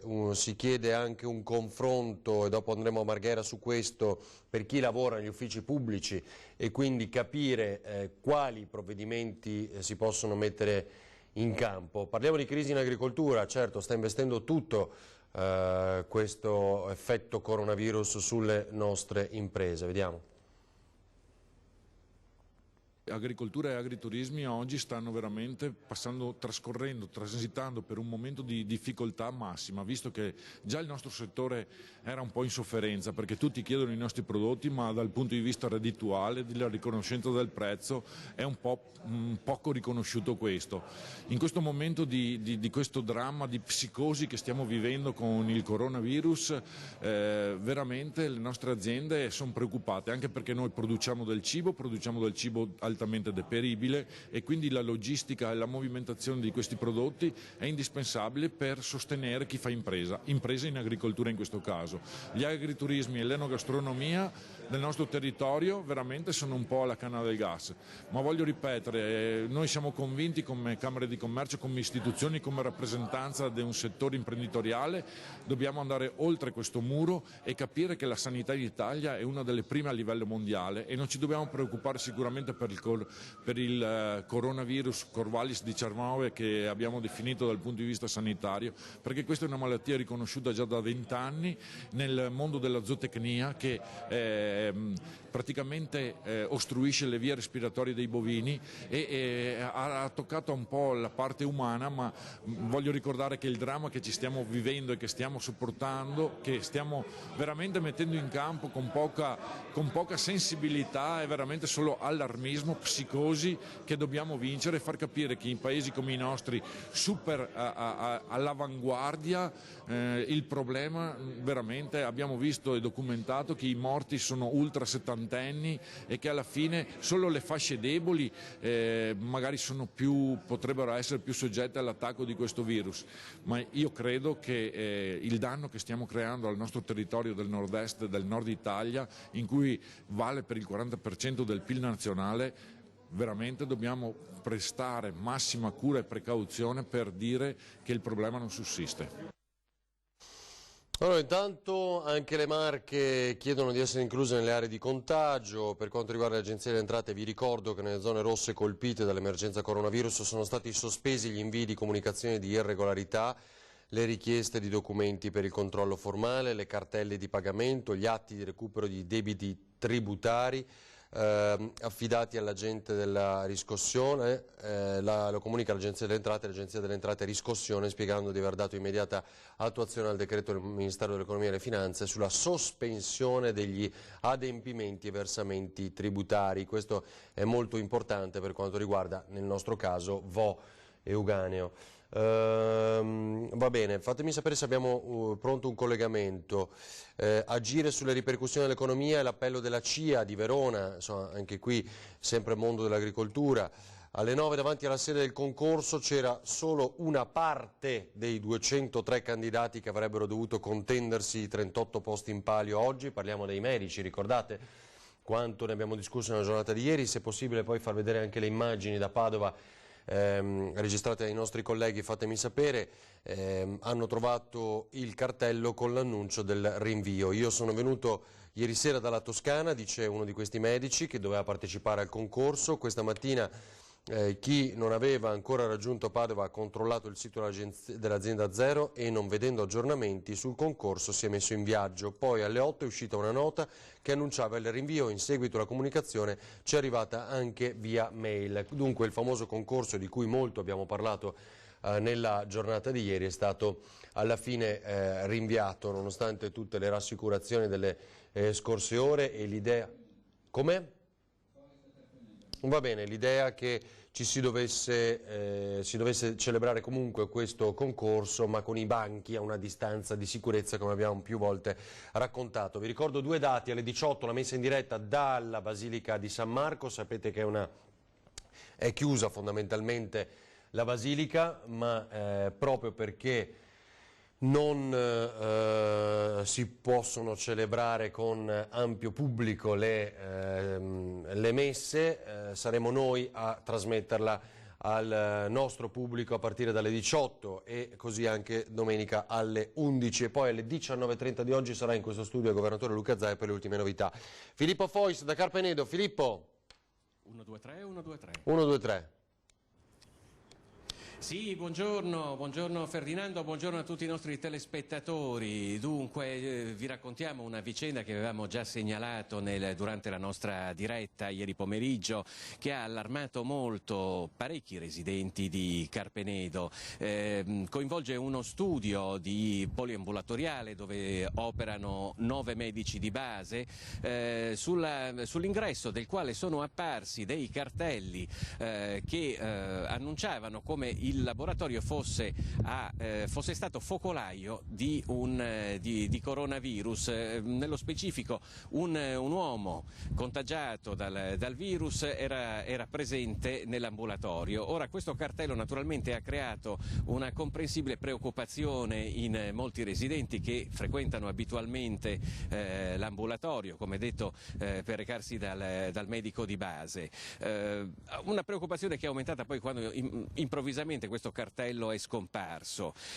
Sono diverse anche le segnalazioni che sono arrivate alla nostra redazione per cercare di capire che cosa stava accadendo. Effettivamente noi ci siamo informati e per quell'ambulatorio è passato il contagiato da coronavirus che attualmente si trova ricoverato all'ospedale dell'Angelo di Mestre. Questo fatto ha reso necessario l'attivazione di tutte le procedure previste dall'azienda sanitaria. Il medico che l'ha visitato e col quale si era intrattenuto per una ventina di minuti, si tratta di un anziano che presentava dei forti, tutti i sintomi caratteristici del coronavirus. Dicevo, il medico è stato messo in quarantena precauzionale. Al momento ci hanno detto che non presenta sintomi né risulta positivo al coronavirus.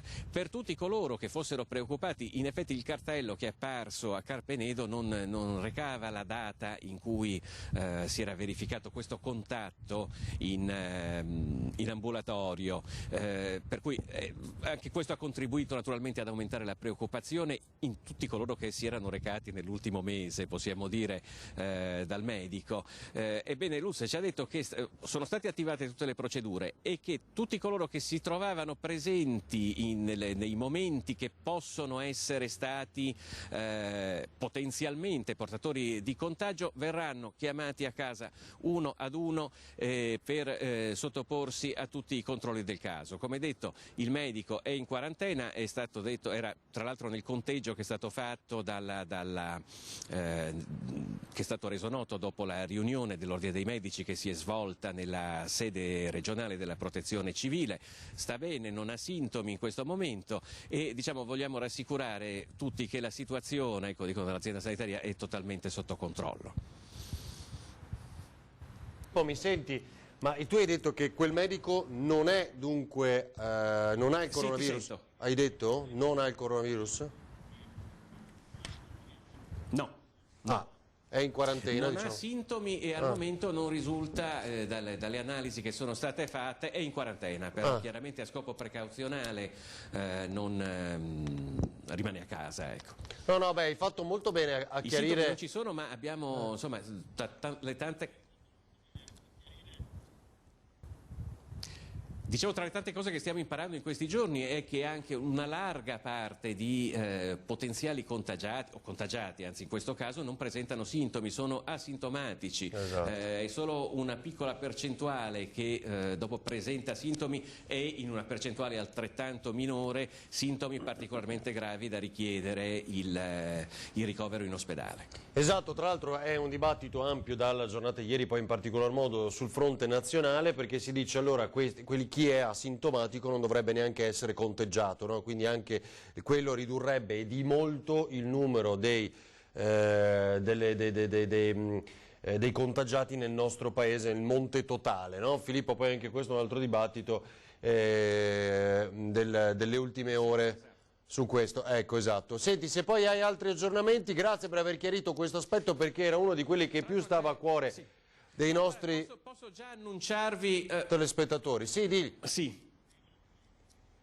Io posso già annunciarvi che si è concluso poco fa qui a Mestre un tavolo che ha coinvolto il Comune di Venezia e i sindacati per concordare tutte le misure di sicurezza del personale del Comune di Venezia che svolge attività aperte al pubblico. Per cui tra poco potremo darvi anche alcuni aggiornamenti su quali saranno le precauzioni per gli uffici pubblici di Venezia.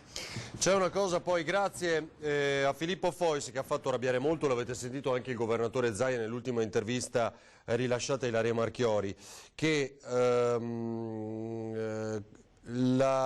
rispettare questo dettame, diciamo, rispettare una quarantena di 14 giorni è la raccomandazione rivolta dal questore dell'Europarlamento agli eurodeputati che negli ultimi 14 giorni hanno visitato le 4 regioni italiane considerate a rischio: Lombardia, Piemonte, Emilia-Romagna e Veneto. Tali misure preventive sono raccomandate anche allo staff degli eurodeputati interessati. Quindi, come dire, che i nostri eurodeputati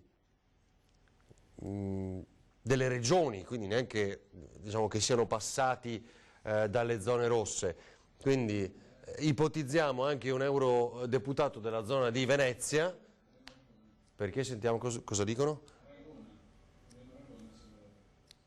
Io non ho capito. Vabbè, gli eurodeputati che siano padovani ma non c'entrano niente con Voi Euganeo, non siano mai stati a Voi Euganeo, che siano veneziani, bellunesi, ipotizziamo, di Trieste, che non è neanche un caso, dovrebbero stare in quarantena 14 giorni, così come chiede l'Europarlamento. Anzi, Trieste no, perché appunto in Friuli Venezia Giulia non c'è alcun caso. Io facevo riferimento alla circoscrizione nord-est, perché gli eurodeputati sono della circoscrizione nord-est, ma in questo caso sarebbero i veneti a non poter accedere all'Europarlamento se non dopo 14 giorni di quarantena. Questa è la decisione assurda da questo punto di vista presa appunto a Bruxelles. Ecco, scusami Renato, cosa hai detto che non abbiamo capito? Abbiamo Elena Donazzani. Assessore, buongiorno. Ecco, grazie per essere con noi, Assessore all'istruzione e alla formazione della Regione del Veneto. C'è qualcosa che lei può anticiparci, Assessore, sulle eventuali decisioni delle prossime ore? Ci vuole dire qualcosa in più lei, una valutazione diciamo fino a qui? No, stiamo monitorando per quanto riguarda la situazione delle scuole, proprio perché noi crediamo che il sistema che abbiamo messo a punto di verifica, anche insomma, legato all'evitare il contagio in questi primi giorni, che sono stati quelli che ci hanno fatto un po' prendere contezza di che tipo di influenza stiamo trattando, stanno dando i loro risultati, e quindi vedremo poi alla volta di venerdì che cosa dovrà succedere per le scuole, perché poi lo facciamo in sintonia con il Ministero dell'Istruzione, ovviamente, che ha il compito principale a livello nazionale. Invece oggi mi sono abbastanza dedicata all'impatto che questa pesante influenza da virus sta avendo nell'ambito economico, perché l'impatto credo che faremo fatica a quantificarlo, perché sta già dimostrandosi molto grave, alle volte anche eccessivo rispetto a problematiche che le nostre imprese stanno affrontando. Certo. Fiere che saltano in Italia e all'estero, settori che per noi sono di vitale importanza, penso al mobile, penso all'occhialeria. Oggi sono venuta in visita in alcune aziende di Schio che sono molto internazionalizzate, che quindi hanno rapporti con l'estero, e appunto mi viene segnalato, guardate che bisogna anche un po' cambiare il linguaggio, perché banalmente, lo dico volentieri alla televisione, a voi che ne state facendo anche un approfondimento quotidiano, in Spagna la chiamano influenza pesante, dicono polmoniti gravi, e penso che tutti stiamo oggi riflettendo sul fatto che ci pare del tutto strano che gli unici a fare delle verifiche sul coronavirus siamo noi, e lo chiamiamo col loro nome, dando anche un'evidenza di tracciabilità, no? di quello che stiamo facendo.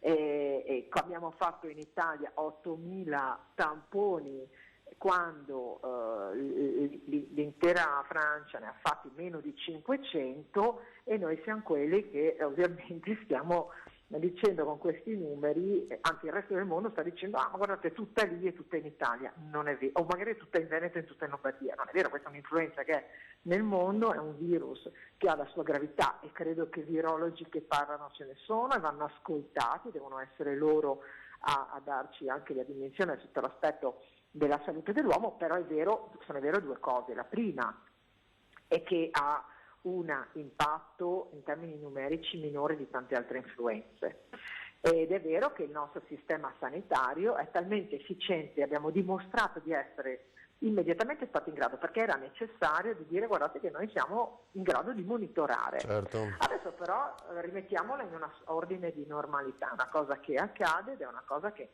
non sta diventando, vuol dire, la peste bubonica, perché ogni tanto, anche quando così assisto alla lettura dei giornali delle altre parti del mondo, e quel che vedo e quel che le nostre imprese ci stanno dicendo è che ci stanno trattando da appestati quando loro neanche fanno i controlli.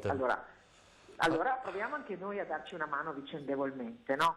Diamoci una mano vicendevolmente, chiamiamo le cose col loro nome, al di là che si chiami coronavirus, è una influenza pesante che ha un impatto in particolare fasce della popolazione, le più fragili, che vanno preservate, non è che dobbiamo dire che non funziona, no? Così. Però diciamoci anche che nessuno di noi è un appestato che non può andare in giro. Le nostre imprese oggi stanno soffrendo addirittura perché la loro mobilità è limitata, cioè gli agenti che devono partire dal Veneto per andare in Francia, andare in Egitto, andare in qualche altra parte, gli viene detto no, fermi. La domanda è anche agli europarlamentari del governo. Ecco, vabbè. Ci viene un po' da ridere, no? Io oggi ho detto una cosa che so che è stata presa anche da Dago Spia, stamattina ero in una radio nazionale e ho detto l'Italia è contribuente netto verso l'Europa nei 7 anni, voi sapete che la programmazione dei fondi comunitari va di 7 anni in 7 anni, bene, noi siamo contribuenti netti di 37 miliardi, è il momento che ci vengano dati questo momento, perché noi dobbiamo sostenere la nostra economia, questo dobbiamo fare in questo momento e mi serve un governo forte per farlo, non un governo che un giorno abbraccia i cinesi e dice mangiamo tutti pollo fritto e il giorno dopo dice disastro, tragedia, vogliamo i carri armati, no, perché non può funzionare così.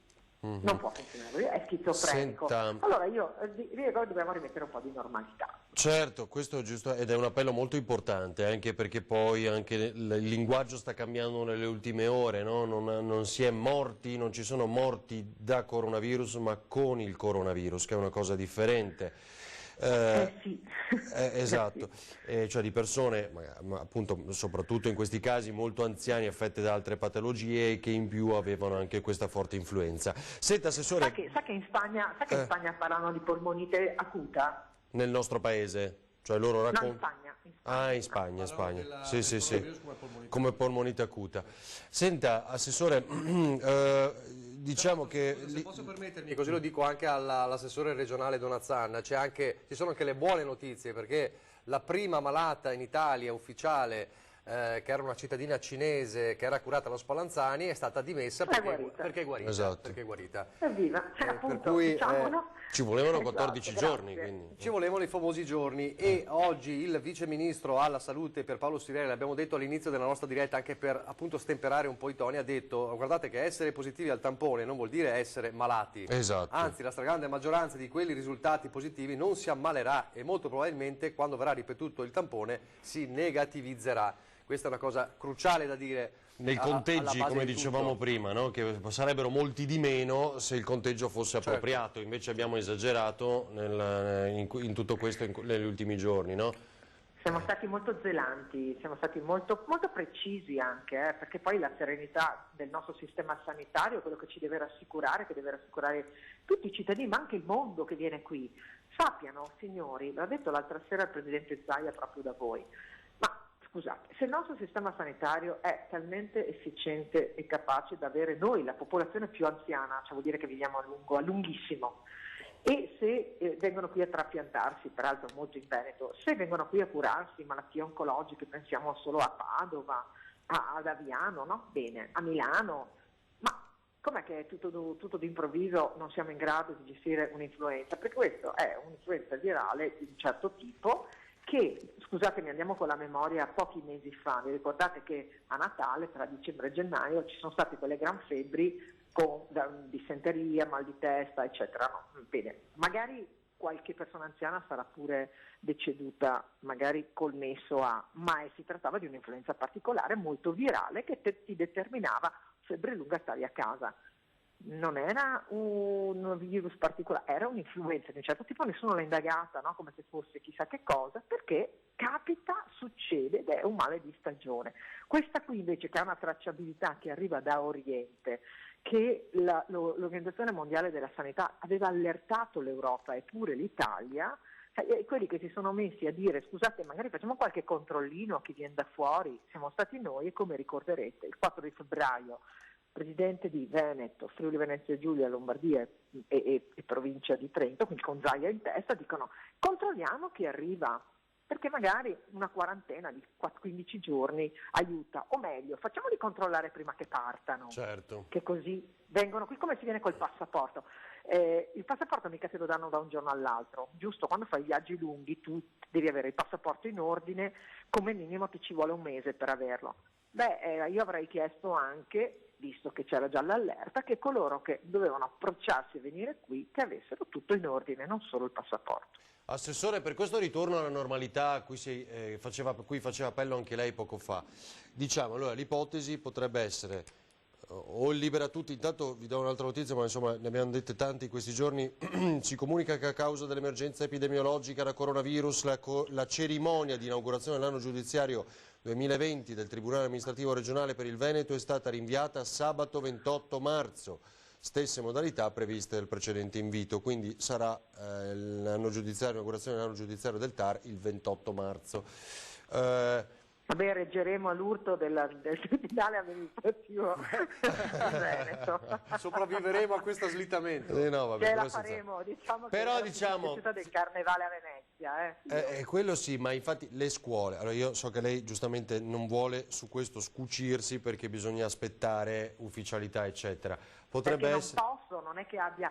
Se volete quello che dica quel che penso che prima rientriamo nella normalità, ecco, meglio è. È questo che le volevo chiedere, è chiarissimo. Sì, e quindi io penso che anche se ci fosse qualche giorno in più, compreso una settimana, non è un disastro, perché prima di tutto la cautela, no, è d'obbligo. È chiaro che le scuole sono il luogo dei ragazzini che vivono in totale promiscuità, hanno una mobilità velocissima e sono, grazie a Dio, l'argento vivo addosso, ed è anche dimostrato che loro sono i più forti, no, rispetto, perché abbiamo visto che sono per lo più anziani. Però è vero che per la cautela che ci ha sempre contraddistinto, se devo proteggere prima proteggo casa mia, l'ho sempre detto, e casa mia sono i miei figli. A questo punto io ascolterò gli esperti su tutto, quindi sarà anche quello che dirò io al Ministero e al Ministro.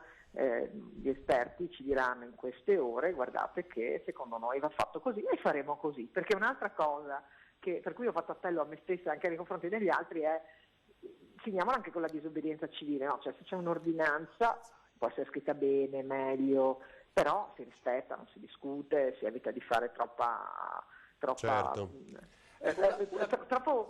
discussione, no, attorno a questo. Così passa il tempo giusto anche dai primi contagi, diciamo, nella nostra regione passa il tempo giusto, anche se è chiaro poi ne sono sorti altri. Una cosa che le chiedo sul tema istruzione, perché è una cosa che ci stanno chiedendo moltissimi, dovesse esserci gli scenari vari, appunto un prolungamento eccetera, al di là del problema della didattica emerge un problema di gestione familiare, ce lo chiedono in tantissimi, perché ci sono i genitori che dicono se mio figlio sta a casa una settimana, un'altra settimana non sappiamo più dove metterli. Uno dei due genitori almeno stia. E tanto è vero che il Moige ieri ha lanciato un appello chiedendo se dovesse essersi prolungarsi lo slittamento delle scuole, di fare in modo che almeno un genitore abbia un permesso straordinario per stare a casa con il bimbo. Molti genitori si chiedono: mio figlio sta a casa a scuola ma io vado al lavoro e quindi rischio comunque di contagiarmi. Cosa ne pensa? Beh no, è un po' diverso, l'ambiente della scuola, ripetiamo delle cose molto semplici.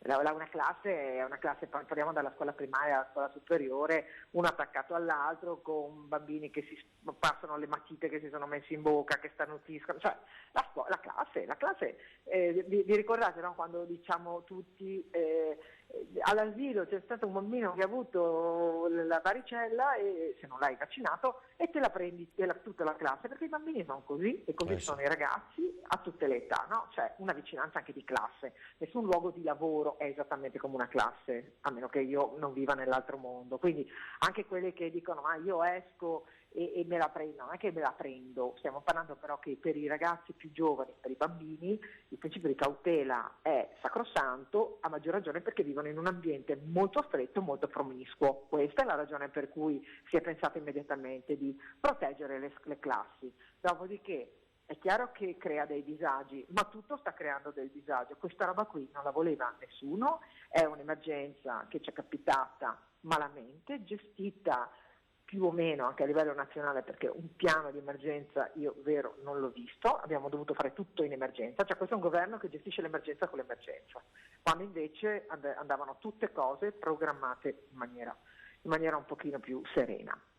Quindi si farà fronte con il buon senso, cercando di evitare il massimo, di ridurre al minimo il disagio. Certo. Assessore, grazie davvero, grazie per averci aiutato a capire un po' meglio lo scenario. Grazie a Elena Donazzano, assessore regionale istruzione e formazione, buon lavoro.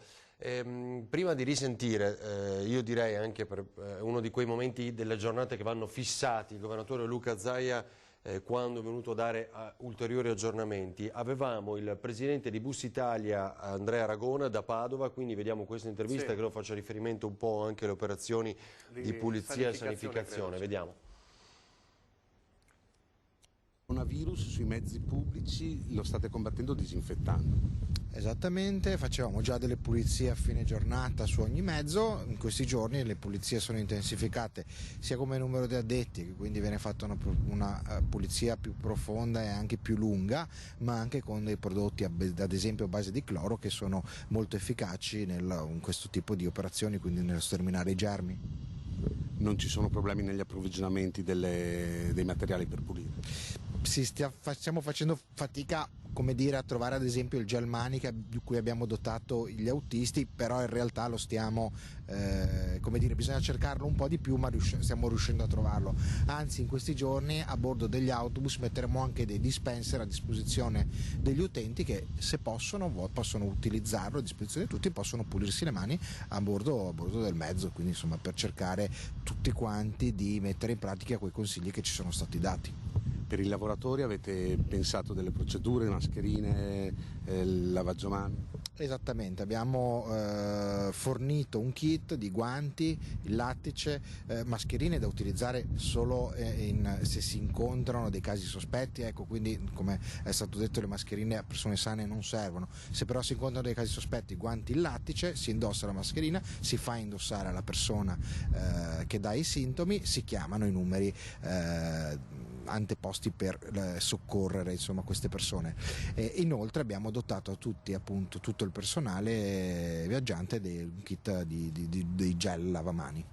Avete dati sull'utilizzo dei mezzi in questi giorni? Sono diminuite le persone che usano i mezzi pubblici? Non abbiamo ancora dei dati statistici attendibili, sicuramente sono diminuiti perché come dire, sicuramente c'è un po' di paura. È anche vero che con scuole chiuse, con musei chiusi, università chiuse è fisiologico una diminuzione dell'utilizzo del mezzo.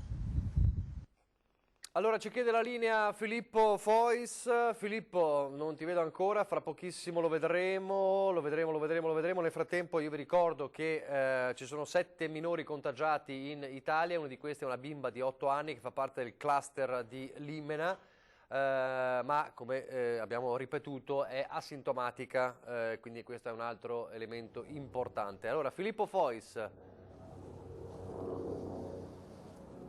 dove si trovi? Sì, Nicola, siamo con la delegazione dell'RSU del Siamo a Mestre con la delegazione del RSU del Comune di Venezia, che hanno appena terminato un incontro con rappresentanti dell'amministrazione sindacale proprio per concordare quali saranno o sapere quali saranno le linee guida del Comune per tutti quei dipendenti del Comune che lavorano a stretto contatto col pubblico. Di chi stiamo parlando soprattutto? Giampiero Bulla dell'RSU. Sì. Stiamo parlando di uffici anagrafe, Stato civile, messi notificatori e naturalmente Polizia Municipale. Più o meno di quante persone stiamo parlando? Circa 500 persone. Ecco, ricordiamo che invece altri dipendenti comunali, vale a dire quelli delle scuole e del casino, sono rimasti a casa. Sì, le scuole, il personale docente e gli ispettori del casino sono rimasti a casa. Che cosa vi hanno detto? Quali saranno le precauzioni messe in campo dal Comune? Oltre ad aver illustrato il decalogo ministeriale, ci hanno detto che dobbiamo assolutamente attenerci all'utilizzo dei DPI, quindi delle mascherine, dei guanti, nel caso in cui dovessimo riscontrare che una persona potesse essere così affetta dal virus. Così a discrezione? Sì, una discrezionalità, addirittura un'indicazione da parte del comandante è stata quella di dire mantenete una certa distanza tra voi e le persone. Questo parliamo degli agenti di polizia municipale?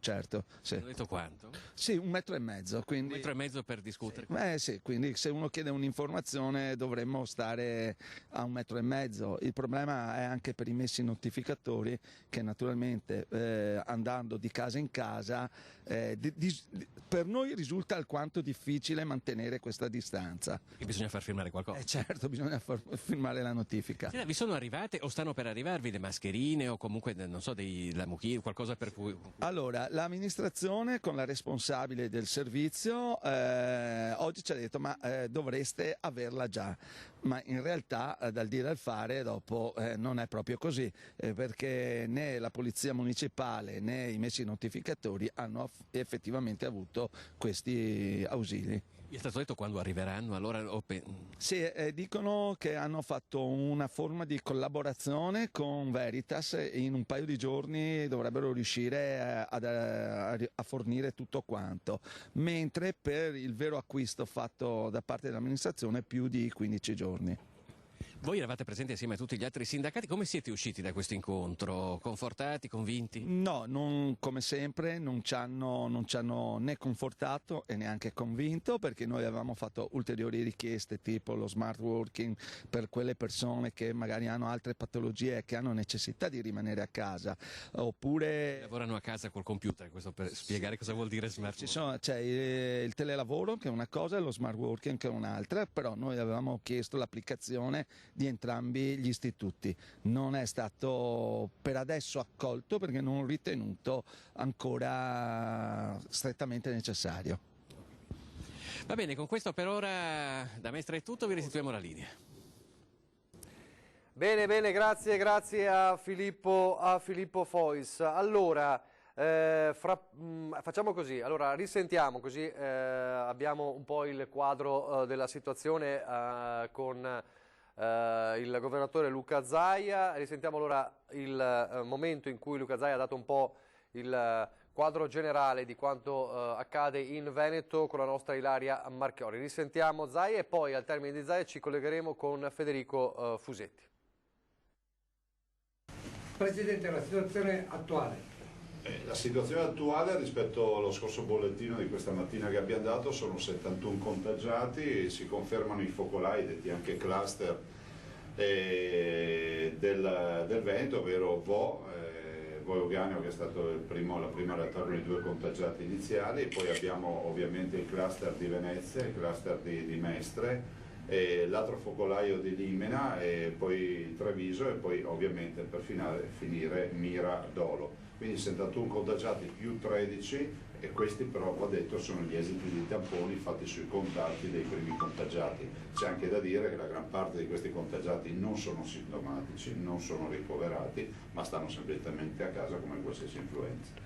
Adesso avrete un nuovo collegamento con il Premier Conte, quali sono le richieste che arrivano? Ma guardi, io avevo inteso che c'era già stamattina, immagino che in giornata ci sarà un collegamento. Allora, le richieste sono sotto il profilo degli interventi straordinari per l'economia, perché chi ha visto Venezia, chi sa che il Veneto vive di industria turistica con 18 miliardi di fatturato, sa che il Veneto non può permettersi di fermare le attività per una settimana. Il Veneto non si può permettere questo screditamento globale che avviene tramite i media internazionali. Quindi grazie a voi che state portando invece avanti la verità, che è quella che non c'è psicosi, che non ci sono pericoli, ma che dobbiamo prendere atto che abbiamo un virus influenzale, definiamolo così, che va contingentato perché è contagioso, ma la cui letalità è bassa. Presidente, ad oggi la zona rossa è solo Vo Euganeo? Ma si sa, anche questa partita della zona rossa ovviamente è riconducibile alle prime scelte, alle prime ordinanze che abbiamo fatto. Vo Euganeo resta, diciamo, l'epicentro, se così vogliamo definirlo, ma non necessariamente collegato agli altri contagi. Vo Euganeo è la sede dei primi 2 contagiati, dei quali uno deceduto, il signor Trevisan, però è pur vero che la località di Limena è un altro cluster con i fatti delle ultime ore, piuttosto che le altre realtà, quindi Miradolo con i 4 contagiati che si confermano, Venezia con i 4 contagiati che si confermano. In generale voglio diffondere tranquillità, nel senso che siamo davanti a un virus simi-influenzale, gli effetti dell'influenza sull'80% delle persone che vengono contagiate guariscono automaticamente da sole, c'è una bassa mortalità e sicuramente oggi siamo nelle condizioni di dire che l'unica nostra preoccupazione è di non avere tanti contagi, per il tema che se avessimo anziani debilitati da mettere in terapie intensive a un certo punto finiscono anche i posti, solo questo. In questo senso l'immagine dell'Italia che sta arrivando in Europa... Ma è vergognosa, guardi, è vergognosa, ma è vergognosa che anche le istituzioni europee avvallino queste cose. Mi ha appena telefonato un inglese dicendomi che a Londra si diffondono notizie di quasi da appestati rispetto alle regioni del nord. Questo è scandaloso. È ancora più scandaloso che l'Europa addirittura avvia le messe in quarantena dei cittadini che lavorano dentro il Parlamento europeo o i rappresentanti che vengono dalle zone del nord, ma questi forse non si sono resi conto che gli unici che fanno i controlli siamo noi, che comincino a farli anche loro. Presidente, scusi, ci sono 2 problemi tecnici, adesso mi dicevano. Prego. Cioè, in più di un ospedale ci sono dei reparti chiusi perché vanno sanificati. E lo facciamo. Perfetto. E c'è anche il problema che molti medici di famiglia sono giustamente in quarantena perché sono venuti a contatto con i pazienti infetti. Quindi come state riorganizzando il sistema? Perché ci sono anche i pazienti ordinari, con i reparti chiusi e i medici di famiglia a casa, avete un elenco di sostituti? Come vi state riorganizzando? Sì, no, guardate, lì siamo sul pezzo, peraltro abbiamo avviato anche, e poi daremo comunicazione dei numeri, anche un'assunzione straordinaria a tempo indeterminato ancora del personale infermieristico,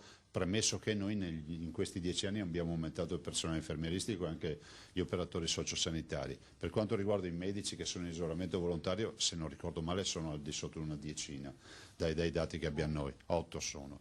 E proprio per questo motivo anche lì si provvede alle sostituzioni. Non è questo il fatto che ci preoccupa di più il fatto che dobbiamo disinfettare e ripristinare i reparti, fare ovviamente i controlli di routine che si fanno sui contatti rispetto ai contagiati ed eventualmente attivare, in caso di positività, il tema dell'isolamento fiduciario. Ha chiesto al Premier Conte di attivarsi con l'Europa affinché non sia immobile? Ma guardi, io ne ho parlato l'altro giorno alla presenza anche del ministro Di Maio e di mezzo governo, perché se non ricordo male c'era il ministro Gualtieri che ho visto e il ministro Speranza che sento oggettivamente più volte al giorno e col quale ho un ottimo rapporto, insomma ci confrontiamo.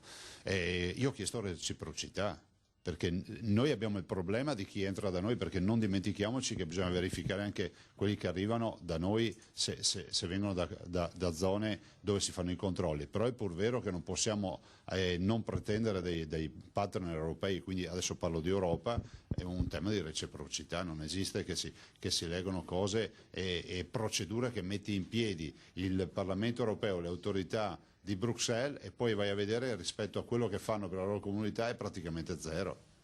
C'è il rischio di contagio nell'ospedale di Treviso, visto che la signora deceduta era ricoverata dal 7 febbraio? No, guarda, innanzitutto stiamo parlando di un virus simil-influenzale che dà una mortalità inferiore a molti virus influenzali che abbiamo conosciuto nella nostra storia. Questo è bene ricordarlo. Se non ricordo male, l'anno scorso in Italia per l'influenza sono morte purtroppo 7.000 persone. Allora, è bene che guardiamo in faccia la realtà. Qui ci stiamo preoccupando di più perché non per la letalità, che c'è, ma è bassa, per il fatto che il contagio è molto più rapido e quindi ci potrebbe mandare in crisi tutto il sistema della sanità e anche il sistema produttivo. Direi però di utilizzare i termini giusti, nel senso che oggi i termini giusti sono ringraziare i nostri dipendenti della sanità, cercare di osservare le indicazioni che diamo, che sono quelle di lavarsi spesso le mani, di non andare in luoghi affollati e quant'altro, semplicemente per non diffondere il contagio, ma non è la peste.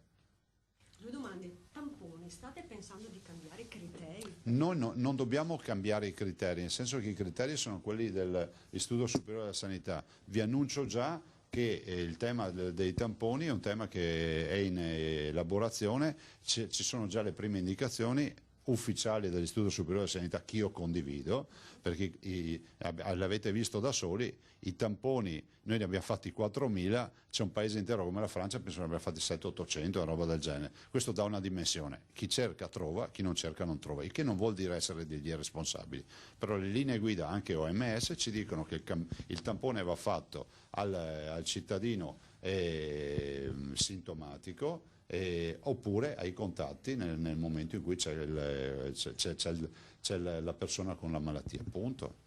Ecco, le 13 persone in più di oggi rispetto a ieri sono di Vo, da dove arrivano? Sostanzialmente si incrementa uniformemente, in particolar modo Vo, perché quello è cluster, è il focolaio molto probabilmente dove e questo ci potrebbe anche dare una prima spiegazione, forse il primo focolaio è stato proprio quello di Vo, prova ne sia che l'incremento dei tamponi positivi c'è, però è pur vero che a Vo si sono fatti molti tamponi a differenza di altre realtà, ma questo non cambia nulla, perché dico solo che immagino che la metà dei tamponi sono positivi per persone che sono asintomatiche, che prudenzialmente stanno a casa, come quando si prende l'influenza e dicono stai a casa un po' di giorni, siamo a questi livelli, nulla di più. Però lei ha deciso delle misure, le misure che ha deciso di prevenzione, Sì. Che scelte verranno fatte? Che scelte verranno fatte per le misure di prevenzione che lei ha già deciso qualche giorno fa? Ma guardi, l'ordinanza adesso è in lavorazione, stiamo discutendo anche con i colleghi delle regioni contermini in maniera tale che se si decidesse di reiterare l'ordinanza, quindi ripresentare l'ordinanza, sia innanzitutto in linea tra le regioni e dopodiché valutare tutto, perché da un lato l'abbiamo voluta fare per dare anche un segnale e invitare i cittadini a partecipare a questo lavoro di squadra che si fa, di non andare in mezzo a luoghi affollati. Poi ve lo dico sinceramente, il tema era il carnevale, ma se tu chiudi il carnevale non puoi giustificare uno stadio con 80.000 persone aperto, e se chiudi anche lo stadio non puoi giustificare altri luoghi di grande aggregazione. Però questo non vuol dire che è psicosi, tanto è vero che abbiamo fatto una misura, un'ordinanza blanda per evitare la psicosi, perché sennò altrimenti vedo molti che sono esperti ormai di come si doveva fare, facevamo il coprifuoco, ma sarebbe stato esagerato, inutile e soprattutto avrebbe diffuso una psicosi che avrebbe fatto più danni del virus. Però la psicosi c'è. Ma sì, c'è, perché la comunicazione è negativa, non da parte vostra ma da parte di qualcheduno è estremamente negativa, soprattutto da parte di quelli che fanno di tutto per creare allarmismo, penso anche a quelli che diffondono notizie false semplicemente per fare partire il caos e il panico. Coordinamento tra le regioni e lo Stato? Come... No, noi ci sentiamo spesso, guardi, anche perché abbiamo sanità ipercollaudate, che pensi solo che quella del Veneto è la prima per i livelli essenziali di assistenza. Se comunque stiamo parlando di sanità top a livello internazionale, parlo di Veneto, parlo di Lombardia, di Emilia Romagna, di Friuli Venezia Giulia, insomma stiamo parlando di grandi sanità. Lei ha deciso assunzioni a tempo indeterminato per alcune figure professionali proprio per fronteggiare questa crisi? Sì, inteso che noi abbiamo aumentato in questi anni gli infermieri, ma abbiamo voluto assumerne ancora di più, visto e considerato che comunque poi verranno reintrodotti nel sistema generale della sanità. Ma tutte le scelte che vengono prese non allartano ancora di più la psicosi? Queste scelte che vengono fatte non creano ancora più psicosi tra la gente? Ma guardi, se fai sbagli, se non fai sbagli, preferisco fare e sbagliare. Quanto alta è la probabilità che si decida di reiterare? Beh, guardate, adesso dobbiamo vedere l'andamento, considerate che noi potremmo averlo in incremento anche perché abbiamo fatto tanti tamponi e questo pregiudicherà tanto i numeri, no? Dall'altro però vedremo anche di confrontarci con il mondo scientifico, con l'Istituto Superiore della Sanità, con il Ministro Speranza e con l'OMS che sarà giù penso oggi o domani sarà qui e quindi dopodiché cercheremo di tirare le fila, anche perché stiamo diventando i più virtuosi del mondo per misure. Siamo il popolo più virtuoso del mondo, è logico che sia così, lo abbiamo dimostrato con i FAS. Altri ce li avevano, non si sono preoccupati, noi abbiamo dato vita addirittura al laboratorio di riferimento a livello nazionale. Però è pur vero che noi ogni cosa la facciamo con serietà e la faremo anche l'ordinanza, se si farà, la si farà ponderata e con serietà. Però lei è preoccupato dell'immagine che sta venendo fuori negli altri paesi? Ma guardi, è devastante, ma ancora più devastante l'atteggiamento dell'Europa, che è scandalosa, cioè pensare che addirittura il Parlamento europeo dia indicazione di quarantena fiduciaria o di isolamento fiduciario ai cittadini semplicemente perché vengono dal nord d'Italia. Guardi, glielo dice uno che ha proposto l'isolamento fiduciario per i ragazzi che venivano dalle zone infette. Quindi io penso che sia veramente una buona misura, ma tu la devi fare con una visione organica, no? Non così, vorrei dire una parolaccia, random, per non dire un'altra roba, perché mi sembra veramente una stupidata, cioè da un punto di vista scientifico è un'emerita stupidata. Però le preoccupazioni invece del mondo economico ci sono. E hanno ragione, tutti siamo preoccupati. Andate a vedere Venezia è vuota, ma Venezia è aperta, i negozi funzionano, gli alberghi, i servizi, semplicemente abbiamo tutti i nostri competitors, diciamola fino in fondo, tutti i nostri competitors commerciali internazionali che approfittano di questo momento di difficoltà per fare le copertine dei settimanali, dei quotidiani, cercando di fare in modo che la prossima stagione turistica sia quella di altri paesi e non sia del Veneto o dell'Italia, ma noi lì ci batteremo per riportare i turisti. Ma al di là del turismo c'è anche la realtà produttiva, anche questa sta avendo grandi difficoltà e bisognerà decidere alcune scelte a livello nazionale, si immagina. Ma guardi, io ho parlato con esponenti autorevoli, ho parlato con i presidenti delle associazioni industriali, ho parlato con Enrico Carraro, il presidente degli industriali del Veneto, ho parlato con operatori che addirittura mi dicono che vanno a consegnare la merce ad occhio bello perché i loro diciamo, committenti si fermano al confine del Veneto, cioè siamo arrivati all'idiozia, cioè che il virus vede i cartelli e si ferma perché vede che sta passando la regione, cioè è una roba allucinante. L'economia deve essere aiutata, Conte ha garantito che porterà avanti in Consiglio dei Ministri decreti, staremo a vedere. Anche la zona delle Terme Euganee ne sta risentendo pesantemente. Tutte le zone, le Terme Euganee, il turismo in generale, e questo è il periodo dell'anno delle prenotazioni, quindi oggi noi in questo periodo andiamo a ipotecare la stagione turistica in montagna, al mare e al lago per quanto riguarda il Veneto. Stiamo parlando di un'industria che vale 18 miliardi di euro ed è la più grande industria in Veneto. Ragazzi, Ciao. E a proposito, dunque, intanto vi ricordo che Luca Zaia sarà dopo le 19, il Presidente della Regione del Veneto qui nello studio di Antena 3 per aggiornare ulteriormente. Al termine della messa celebrata dal Patriarca Francesco Moraglia, che seguirete a partire dalle 18 dalla Basilica di San Marco in diretta proprio su Antena 3. Vedo Ilaria Marchiori a proposito di turismo, dicevamo, con l'assessore competente al Comune di Venezia. Ilaria. Sì, eccoci qui, ci ha raggiunto proprio davanti alla sede centrale della Protezione Civile l'assessore del Comune di Venezia al turismo, Paola Marra. Benvenuto Assessore. Allora, innanzitutto, quest'anno per Venezia è stata, non esageriamo se diciamo una tragedia, perché tra quanto accaduto con l'acqua alta lo scorso 12 novembre, poi tutta la diffusione a livello mondiale, possiamo dirlo, e ora siamo qui a dover fare i conti con quanto sta accadendo col coronavirus, un disastro. Ma diciamo sicuramente sono tempi duri, erano già tempi duri perché per marzo non si prevedeva un buon risultato, ma sicuramente sono stati peggiorati dal coronavirus. Taci che siamo riusciti a chiudere il carnevale domenica e chiaramente adesso siamo in attesa di quello che succederà.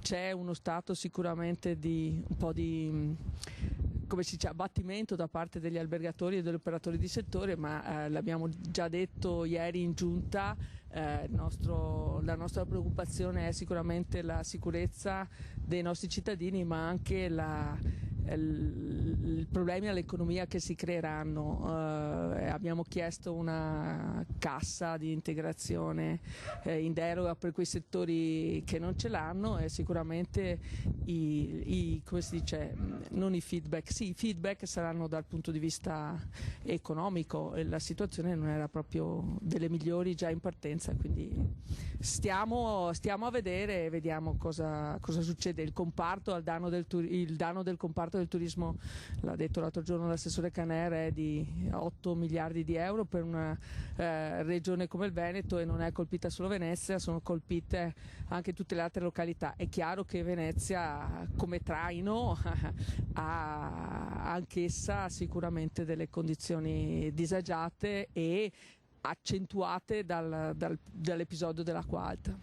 Ecco, non solo un fortissimo calo delle prenotazioni, ma anche veramente tantissime disdette. Ma certo, la gente ha anche paura, no? Perché la situazione è questa, lo diceva l'altro giorno il governatore Zaia, noi abbiamo fatto 4.000 tamponi, l'intera Inghilterra ne ha fatti 9.000, adesso però in giornata, oggi abbiamo visto che ci sono casi in Spagna, casi in Francia, il primo caso in Grecia, evidentemente c'è una diffusione di questo virus che sicuramente è, come si dice, un qualcosa che danneggia la salute, ma per quanto riguarda le morti, abbiamo visto che le persone sono morte non per il coronavirus ma col coronavirus, nel senso che sono persone anziane.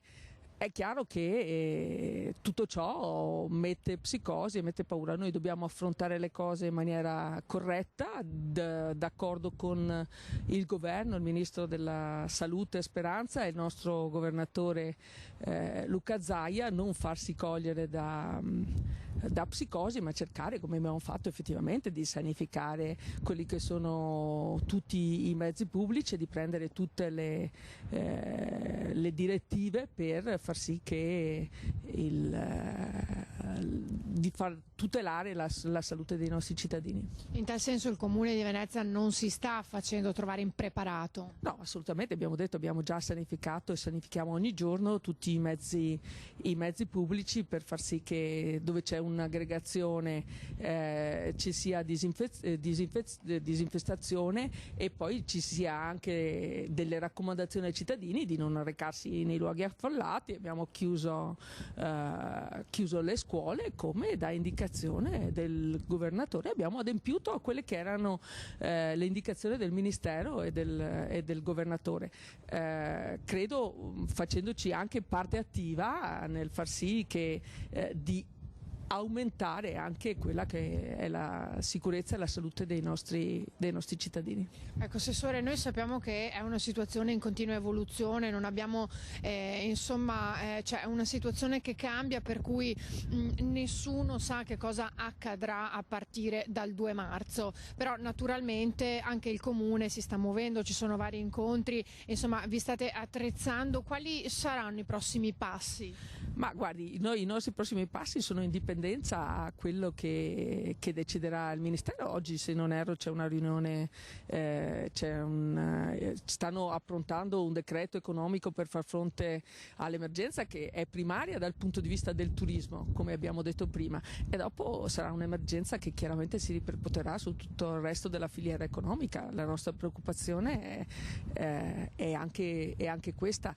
Noi faremo di tutto, come abbiamo fatto già con l'acqua alta, per far capire che la città la stiamo tenendo bene, è pulita, è a posto, sanifichiamo i mezzi, perché l'ha detto anche ieri il nostro sindaco in un'intervista al TG2, noi tutto quello che possiamo fare stiamo cercando di farlo. È chiaro che c'è preoccupazione da parte degli albergatori, da parte dei ristoratori, da parte delle guide turistiche, tutti quelli che sono nella filiera del turismo, motoscafisti, trasportatori, gondolieri, è logico, già erano tempi duri prima, adesso la durezza si è accentuata, ma noi siamo certi che la nostra città va fuori come al solito. È chiaro che c'è un impegno da parte di tutti e un impegno ciascuno per le proprie competenze. Eravamo riusciti a fare con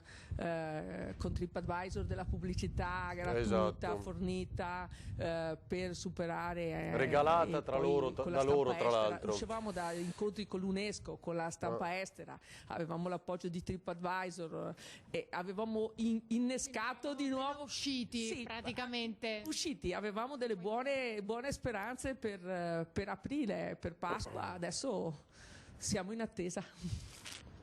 E rischiamo di perdere appunto altri mesi. Tra l'altro, se puoi riferirlo all'assessore Mar, per quanto riguarda, ora c'è un appello sul fronte turismo del Touring, del Touring Club Italiano, che dice il turismo internazionale è fondamentale per il nostro paese perché dal 2017 gli stranieri rappresentano più del 50% delle presenze totali nel nostro paese, poi figuriamoci appunto a Venezia.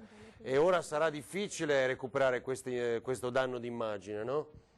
Sì, è ovvio, il turismo... Sarà difficile recuperare. Sì, non sarà facile, è ovvio che è un comparto importantissimo per il nostro paese e non a caso l'Italia è uno dei paesi più visitati al mondo e non a caso ci sono le città d'arte che soffrono di conseguenza, no? Perché anche se uno non è coinvolto soffre la mancanza della presenza delle altre città d'arte. Credo che sia il caso di rimboccarsi le maniche tutti e di mettersi a lavorare tutti insieme per venirne fuori. Non sarà facile, questo lo sappiamo, ma tutte le istituzioni credo stiano facendo il loro dovere e dopo si dovrà fare nuovamente promozione e far capire a chi viene dall'estero che la situazione non è così. Grazie Ilaria.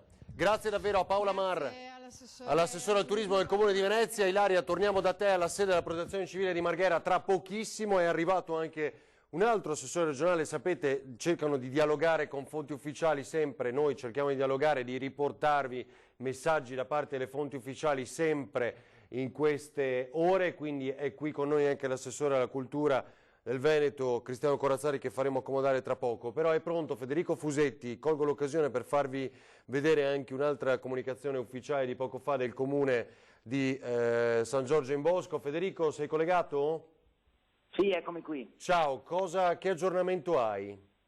Beh, l'aggiornamento è quello che accennavi, a cui accennavi poco fa, cioè San Giorgio in Bosco, ma anche un altro comune dell'Alta Padovana, cioè nel senso adesso a preoccupare un po' è quello che sta accadendo legato al ormai cluster, abbiamo capito cos'è, la usiamo anche noi questa parola comunemente, al cluster di Limena, dove ci sono 7 casi da ieri che sono stati registrati, però adesso c'è questo caso di San Giorgio in Bosco ed è il sindaco stesso che lo comunica, diciamo, ufficialmente, dicendo che è un caso di positività in isolamento preventivo, quindi una persona che comunque sta bene a casa, non ha sintomi, però è comunque positiva, e addirittura purtroppo anche una bambina di 8 anni che fa parte di un comune dell'Alta Padovana, anche lei non ha sintomi, è in casa e forse anche il padre potrebbe essere stato contagiato, quindi 2 casi in questo stesso comune, e anche i compagni di scuola ora potrebbero essere sottoposti al tampone. Sono casi, questi 2 dell'Alta Padovana più quello di San Giorgio in Bosco oppure dell'Alta Padovana, collegati pare a Limena, cioè a quel famoso cluster che si è aperto ieri con i 7 casi registrati. Il paziente ricoverato, che è quel signore che si è sentito male finché era al distretto sanitario, e quindi che proprio si è accasciato a terra a Limena, 68 anni, si stava per far visitare ed è crollato a terra ed è stato ricoverato in terapia intensiva a Padova. Ovviamente il sindaco poi ha chiuso subito il distretto sanitario, che è stato sanificato, e oggi il sindaco ha comunicato che ufficialmente verrà riaperto il distretto sanitario, quindi il servizio riprenderà. quindi questo signore più 6 pazienti che però non sono ricoverati in ospedale, sempre di Limena, che erano o presenti lì in quel momento o familiari del paziente che si è sentito male. Quindi a questi 7 di Limena adesso se ne aggiungono altri 3 in pratica, 2 Certo. nell'altro comune e questo di San Giorgio in Bosco. Quindi a preoccupare è che si possa estendere verso l'Alta Padovana. Il dato più interessante e importante è che poi siano asintomatici, insomma, quindi questo è un dato importante. Federico, grazie per gli aggiornamenti. Torniamo da te, se ovviamente hai ulteriori novità quando lo riterrai. Volevo aggiungere un altro dato, visto che il vicino Friuli Venezia Giulia ci segue molto e la ricordo che il numero verde è l'800 500 300, non voglio sbagliare ma è questo il numero, vado a memoria, sì, 800 500 300. L'assessore Riccardi, vicepresidente della Regione, ci dice al momento non ci sono casi di coronavirus a Trieste e i test per la diagnosi del coronavirus sono disponibili, in quanto gli ospedali di riferimento si sono attrezzati per tempo con tutte le scorte necessarie. Lo scrive in una nota l'azienda sanitaria universitaria Giuliano Isontina, Gorizia e Trieste, dunque smentendo quanto circolato attraverso i social e ripreso da alcuni media locali in merito a una presunta mancanza di test a Trieste. Ecco, noi non siamo questo media locale neanche a Trieste, qualcun altro evidentemente ha detto che non ci sarebbero le strumentazioni, non siamo noi e comunque non è vero. La nota smentisce inoltre anche una registrazione audio, quello che abbiamo raccontato stamattina, diffusa via chat e che riferisce di presunti casi. Allora, Friuli Venezia Giulia non ha casi e la strumentazione c'è tutta. Saluto e ringrazio, buon pomeriggio. Ormai Cristiano Corazzari, assessore regionale alla cultura. Assessore, ricordavamo poco fa come il danno, per esempio, già sul fronte turismo, che in questa regione fattura 18 miliardi, possa essere di 8 miliardi, un danno mostruoso per la nostra regione.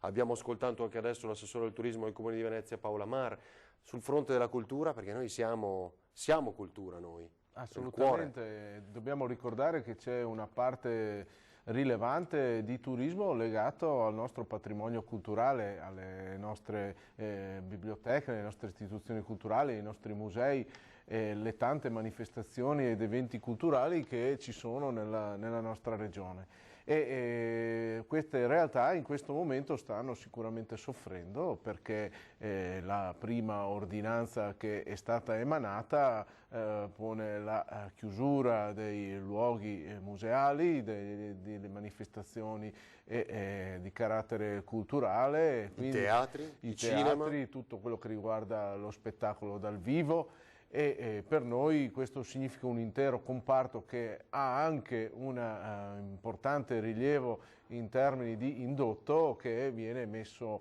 assolutamente in crisi. Ragione per cui io ho già convocato un incontro per le prossime ore con le categorie interessate perché sicuramente occorre che vi sia un'attenzione e vi siano delle misure adeguate da un lato per riuscire a ristorare questi danni e permettere a tutti questi operatori, a questo mondo di guardare con fiducia al futuro, dall'altro anche per valutare se le misure adottate in questo momento possano essere modificate o reiterate in modo diverso per il futuro. Ecco. Anche perché, lo ricordavamo poco fa anche con l'assessore Donazzano al telefono, di fatto in questo momento si sta parlando anche sul fronte italiano di aiutare le zone colpite, le zone rosse, ma è sbagliato, cioè i teatri sono chiusi in tutto il Veneto, i cinema sono chiusi in tutto il Veneto, cioè la ricaduta di questo danno economico dovuto all'effetto del coronavirus è dappertutto, quindi un aiuto deve essere generalizzato. Beh, è chiaro che l'esigenza sanitaria è un'esigenza preminente rispetto a tutto il resto, dubbio, certo. Però è anche assolutamente necessario dare un'informazione corretta, ponderata e far sì che nella popolazione non si diffondano situazioni di panico o di paure irrazionali e che le misure che vengono assunte siano ponderate con l'effettiva necessarietà di misure preventive. un conto è parlare di zone rosse, zona focolaio, un conto invece è parlare della nostra regione del Veneto. È stata ieri mattina il presidente Zaia insieme a tutta la giunta regionale ha incontrato tutte le categorie produttive del Veneto che hanno sottolineato il loro, direi con grande responsabilità, innanzitutto la piena collaborazione con le istituzioni in questo momento, diciamo, di emergenza. D'altro lato però hanno anche sottolineato quelle che sono le situazioni di criticità che vanno a colpire i vari comparti della nostra economia, delle quali una delle parti più colpite è il turismo, la cultura, io aggiungerei anche lo sport, perché non dimentichiamo quello che riguarda le manifestazioni sportive che hanno anch'esse una rilevanza importante in termini non solo di praticanti ma anche di indotto di economia che ruota attorno a questi mondi. Tra l'altro qualche giorno fa con Giampiero Beltotto abbiamo parlato anche dell'allargamento del Teatro Stabile del Veneto a Cortina. Le do un aggiornamento: il fronte di aria fredda che ha raggiunto l'Italia in queste ore ha riportato la neve a Cortina da un pezzo, primi fiocchi già da questa mattina nel primo pomeriggio, le piste sono aperte e innevate, i rifugi pieni, nonostante l'allarme coronavirus. In paese si contano circa 20.000 presenze e si registra, sottolinea Cortina Marketing, una situazione di calma. Questo è un buon segnale di normalità. Tra l'altro anche nei giorni scorsi qualcuno ci scriveva: ma gli impianti di risalita funzionano? Funziona tutto. Non solo a Cortina ovviamente, insomma, qui poi in particolar modo è tornata la neve ed è un bel segnale.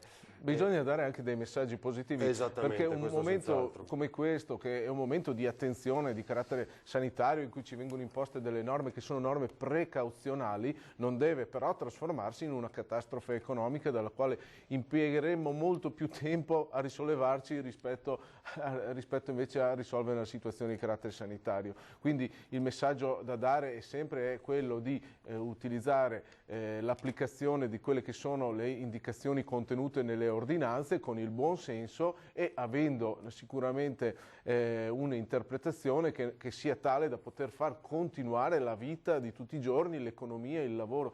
Nel momento in cui si diffonde il panico non solo non si va incontro alle esigenze di carattere sanitario, ma si rischia di mettere in ginocchio degli interi comparti che poi è fatica a risollevare. Allora, sono arrivate le tende installate mi pare ovunque, anche nella provincia di Treviso, tranne Oderzo. Tra poco vedremo anche queste immagini. Ci colleghiamo con Christian Arboit per un aggiornamento, visto che era lì sul posto. Volevo capire, l'avete liberato Tom Cruise o no?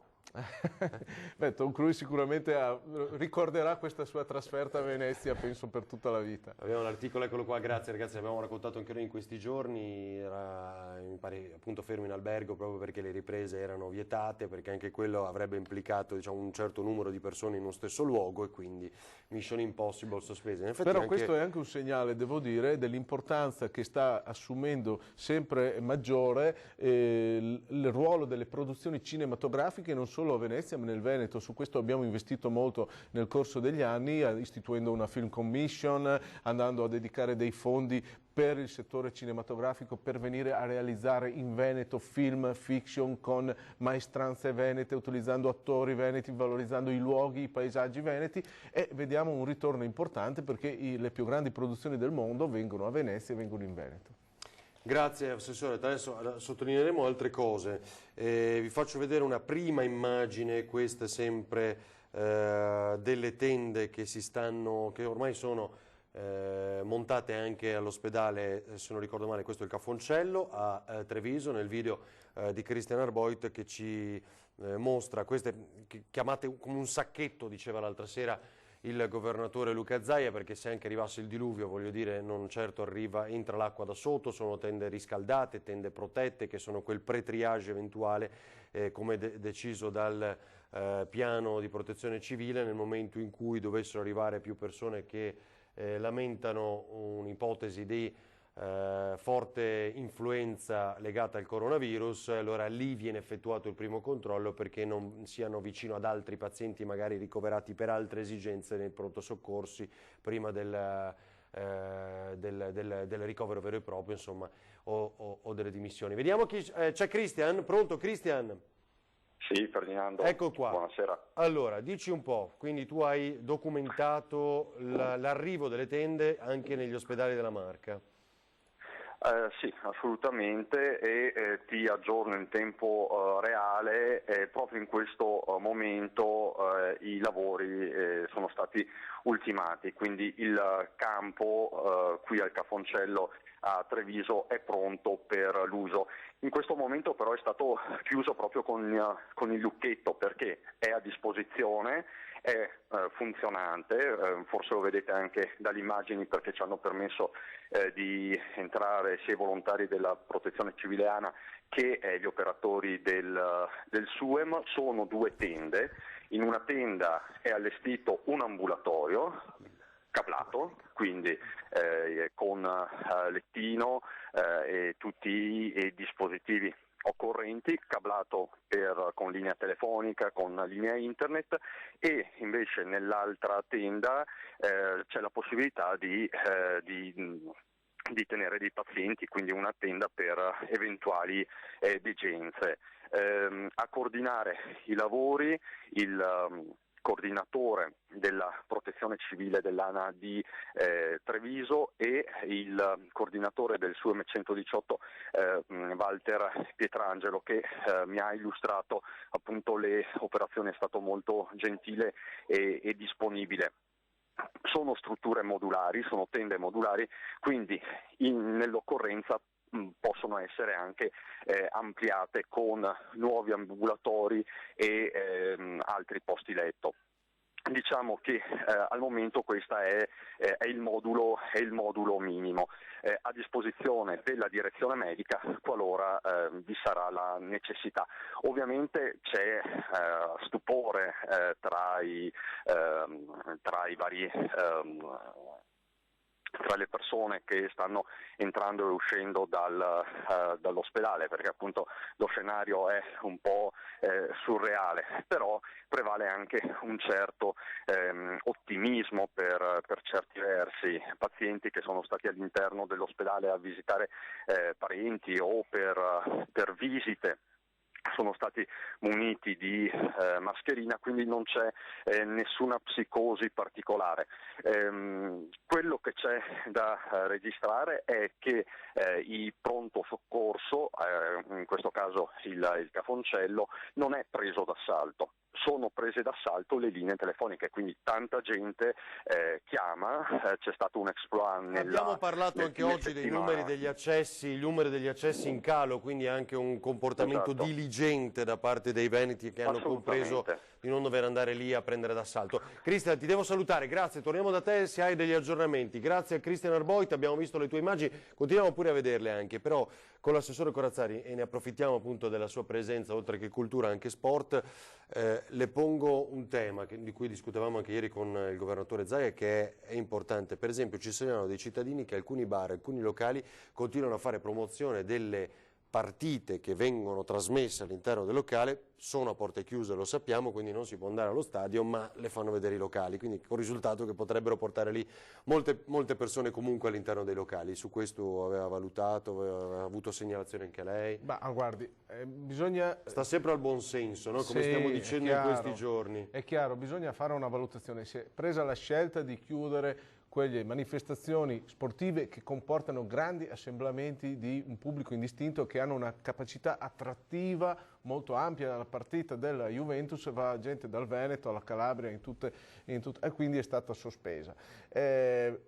Tra l'altro spero possa essere proiettata, data in chiaro in TV, anche per far fronte ai tanti abbonati e tante persone che avevano acquistato il biglietto, parlo delle partite di Serie A che verranno disputate a porte chiuse. Comunque è importante che i calendari vengano rispettati, in questo le federazioni sono in contatto col Ministero affinché non vi siano slittamenti ulteriori che porterebbero veramente a una grande difficoltà poi nel disputare regolarmente i campionati. Questo parliamo soprattutto per gli sport professionistici, ma aggiungerei che bisogna dare anche un messaggio corretto. Grandi manifestazioni sportive sono sì state sospese o qualora vengano autorizzate, sono autorizzate a porte chiuse, ma ciò non va a chiudere, a sospendere tutta l'attività sportiva.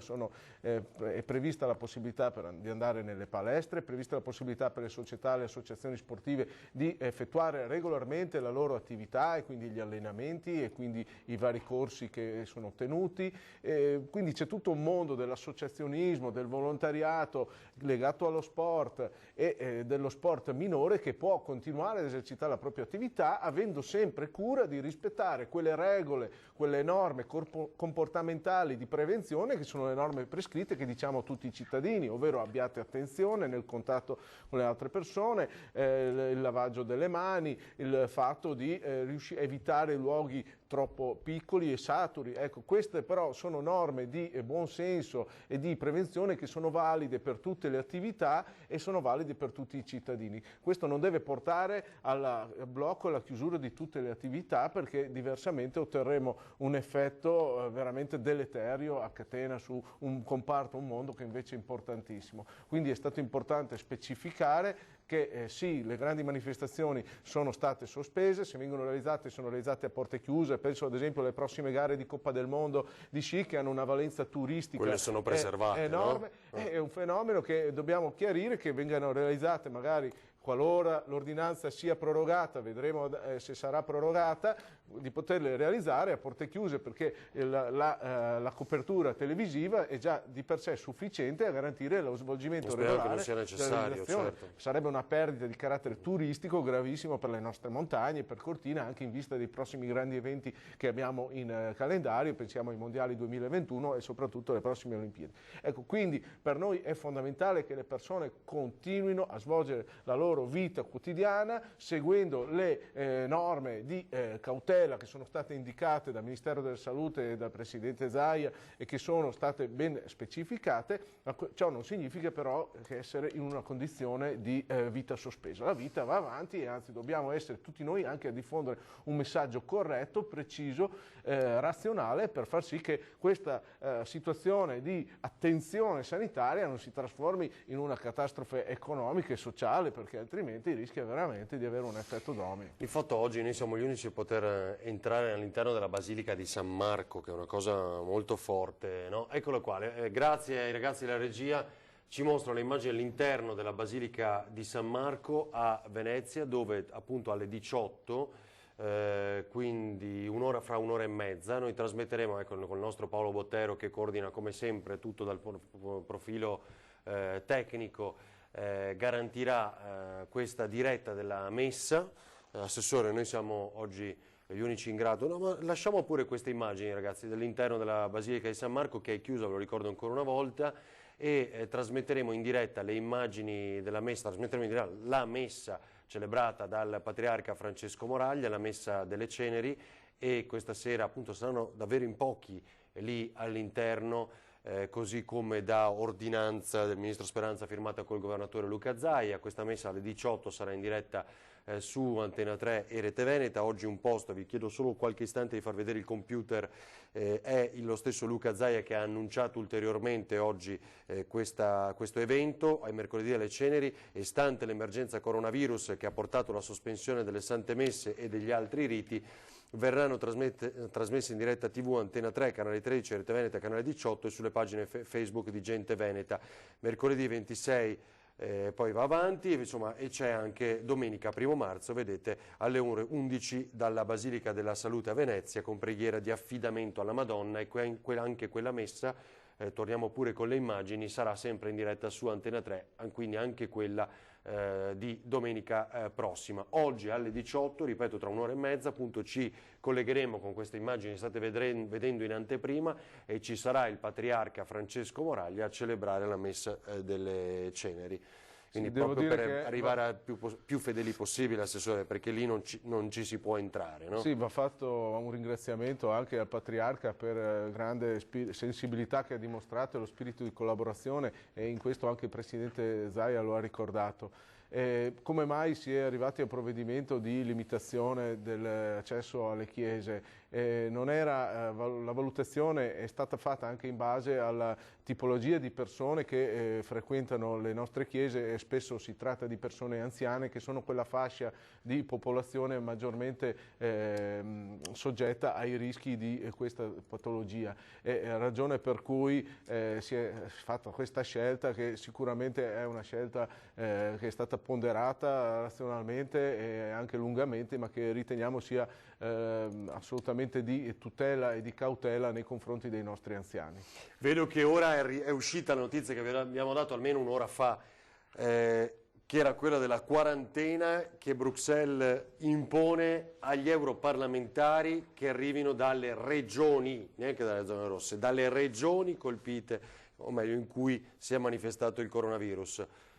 Vabbè, siamo abbastanza all'assurdo. Ora vedo che è uscita in ANSA, sì, 16-28. È una storia che spero verrà approfondita anche successivamente, ma io so che noi come Regione del Veneto stiamo facendo dei controlli seri per verificare puntualmente ogni pericolo e ogni situazione di contagio rispetto al coronavirus. Auspico e mi auguro che lo stesso stiano facendo anche gli altri paesi dell'Unione Europea. Mi risulta però che i numeri, per quanto riguarda il numero dei tamponi fatti, siano ben diversi e ben inferiori ai nostri in Francia, così come in altri paesi. Ecco, quindi spero che questa misura sia stata una misura ponderata, perché mi trova molto scettico. Assessore, che altro aggiungere? Aggiungiamo che è importante anche dare un messaggio positivo alle persone che seguendo le norme comportamentali che sono indicate, le attenzioni e il buonsenso che è stato indicato dalle ordinanze, possono svolgere tranquillamente la loro vita lavorativa, familiare, di comunità, eccetera. Si tratta di un momento particolare in cui si chiede qualche piccolo sacrificio, ma ciò non significa cadere in situazioni di allarmismo irrazionale. Vorrei poi concludere ringraziando veramente con il cuore tutti i nostri operatori sanitari, dal personale amministrativo a tutto il personale sanitario e medico, perché stanno facendo un lavoro encomiabile, lo stanno facendo al di là del loro senso del dovere, ma con la vera umanità e passione che ha sempre caratterizzato i nostri operatori della sanità e tutto il mondo della protezione civile e del volontariato. A queste persone dobbiamo veramente una profonda gratitudine, e come assessore del Veneto e come veneti assolutamente voglio comunicargliela e trasmettergliela nel modo più profondo. Assessore, grazie davvero, buon lavoro. Grazie a voi. Cristiano Corazzari, assessore regionale cultura e sport, grazie davvero per essere stato con noi, ci ha aiutato. Vi leggo e poi vediamo, sì, ascoltiamo Luigi Di Maio, Ministro degli Esteri, in contatto con le ambasciate, ha detto, c'è anche in questo caso gli europarlamentari, piuttosto curioso. Stefano ci scrive: pensavo sarebbe bello evidenziare l'importante ruolo di chi lavora in casa di riposo, in ospedale sono come soldati al fronte, ma le case sono le polveriere. E se entrasse una scintilla, boom. Sapete che appunto uno dei provvedimenti è stato quello di contingentare, limitare, ecco, le visite, mettiamo così. Non esageriamo, ma non esageriamo, lo diciamo ad Abele, è proprio perché ci troviamo costantemente, e come richiesto anche dalle istituzioni, a smentire le tante fake news. Abbiamo bisogno di notizie vere in queste condizioni e niente allarmi, e quindi dobbiamo smentire. Siamo qui in diretta almeno 10 ore al giorno pur di combattere contro quello che è un virus più devastante ancora forse che quello del panico dovuto alle false notizie. Comunque ne abbiamo un'altra di vera, e per quanto riguarda la morte della seconda paziente nella nostra regione, che è la signora Mangiò, la Procura ha aperto un fascicolo. Il procuratore della Repubblica di Treviso, Michele Dalla Costa, ha disposto oggi l'apertura di un fascicolo per atti relativi in merito al decesso di Luciana Mangiò, la 75enne di origini messinesi e residente a Paese, trovata positiva al coronavirus è morta nel tardo pomeriggio di ieri. Dalla Costa ha spiegato che si tratta di una decisione presa per contribuire a fare chiarezza sulla situazione in atto, così come anche a dare risposte all'opinione pubblica. Così appunto le ultime notizie per quanto riguarda il caso nel Trevigiano e quindi l'azione anche dalla Procura. Va bene, abbiamo visto in anteprima le immagini nell'interno della Basilica di San Marco, dove alle 18 trasmetteremo in diretta la messa delle ceneri con il patriarca Francesco Moraglia. Ascoltiamo Luigi Di Maio, Ministro degli Esteri. Buonasera a tutti, grazie per questa riunione telefonica che stiamo avendo. Stamattina abbiamo, e anche ieri sera ad esempio, abbiamo affrontato la questione con l'Austria legata ai treni e ringrazio anche l'ambasciatore Barbanti per il lavoro che ha portato avanti con l'ambasciata.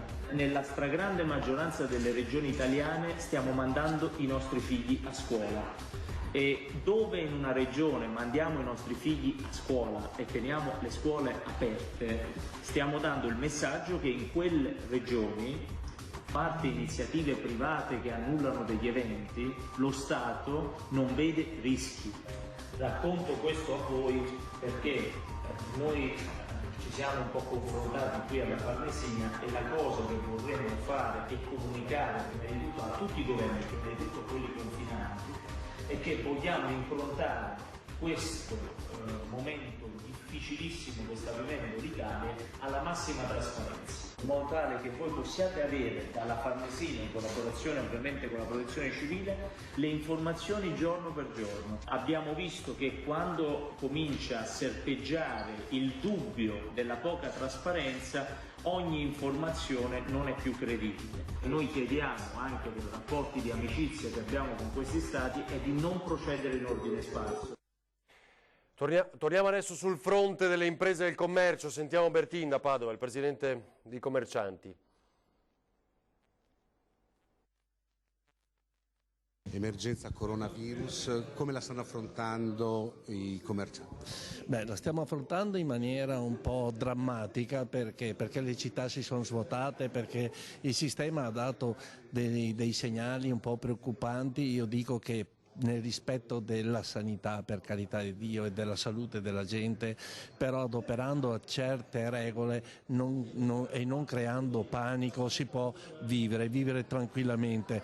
Io sono convinto che in questa situazione dobbiamo avere il coraggio di comunicare veramente qual è questa epidemia. Questa epidemia è un'epidemia, io ascolto i scienziati, ascolto solo loro perché sono loro che hanno le giuste informazioni. Si sta propagando in maniera importante, però adoperando le giuste regole viene circoscritta. Quindi da questo a svuotare il territorio, a svuotare le città, a svuotare tutta la provincia, a svuotare tutta la regione, o creando delle situazioni di difficoltà tra Lombardia e Veneto, che sono il 30% del PIL nazionale, io mi guarderei bene. Allora noi abbiamo bisogno di approvvigionamenti, noi abbiamo bisogno di dialogo anche con l'Europa, perché il turismo arriva anche da tutto il mondo nella nostra regione, e quindi io ritengo che dobbiamo fare uno sforzo comune tutti di dire quella che è la verità. Si può venire in Italia, non c'è nessun problema a venire in Italia.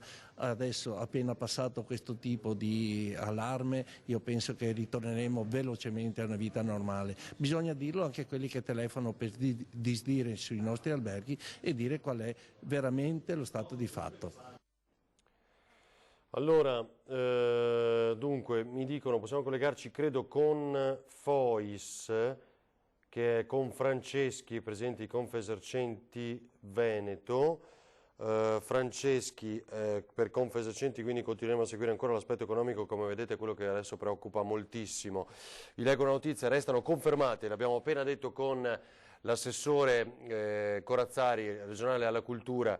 Restano confermate per ora nel calendario FIS le finali di Coppa del Mondo di sci alpino a Cortina d'Ampezzo. A marzo importanti test in vista dei mondiali 2021 nella stessa località. Lo riferisce la Fondazione Cortina 2021. Le gare precedute dalle sessioni di prova della discesa libera il 16 e 17 sono previste dal 18 al 22 marzo. E ora vicepresidente dei baristi, sempre da Padova, altro tema. Toniolo, com'è la situazione degli esercenti dei bar, dei pubblici servizi? Beh, non bella, perché come avrete visto la città si sta svuotando e soprattutto uno dei primi servizi che viene tolto dall'abitudine è proprio quello della ristorazione. La situazione, l'ordinanza non prevede la chiusura dei bar, voi temete che possa essere estesa anche ai pubblici esercizi? Noi non possiamo che accogliere quello che ci viene indicato, però in questo momento non sembra che sia un problema quello della ristorazione, quindi speriamo che continui in questo modo. Cosa vi dicono i vostri associati? Che in certe zone la situazione è particolarmente drammatica, soprattutto per quanto riguarda la zona dei Colli Euganei. In effetti il fatto che non si possano fare le messe, i battesimi, significa in questo periodo perdere una parte importante del fatturato, che quello poi consente anche di parare i momenti più tranquilli, i momenti morti dell'anno. Oltre alla zona rossa, anche le zone limitrofe, come sta andando? Ci sono esercizi chiusi?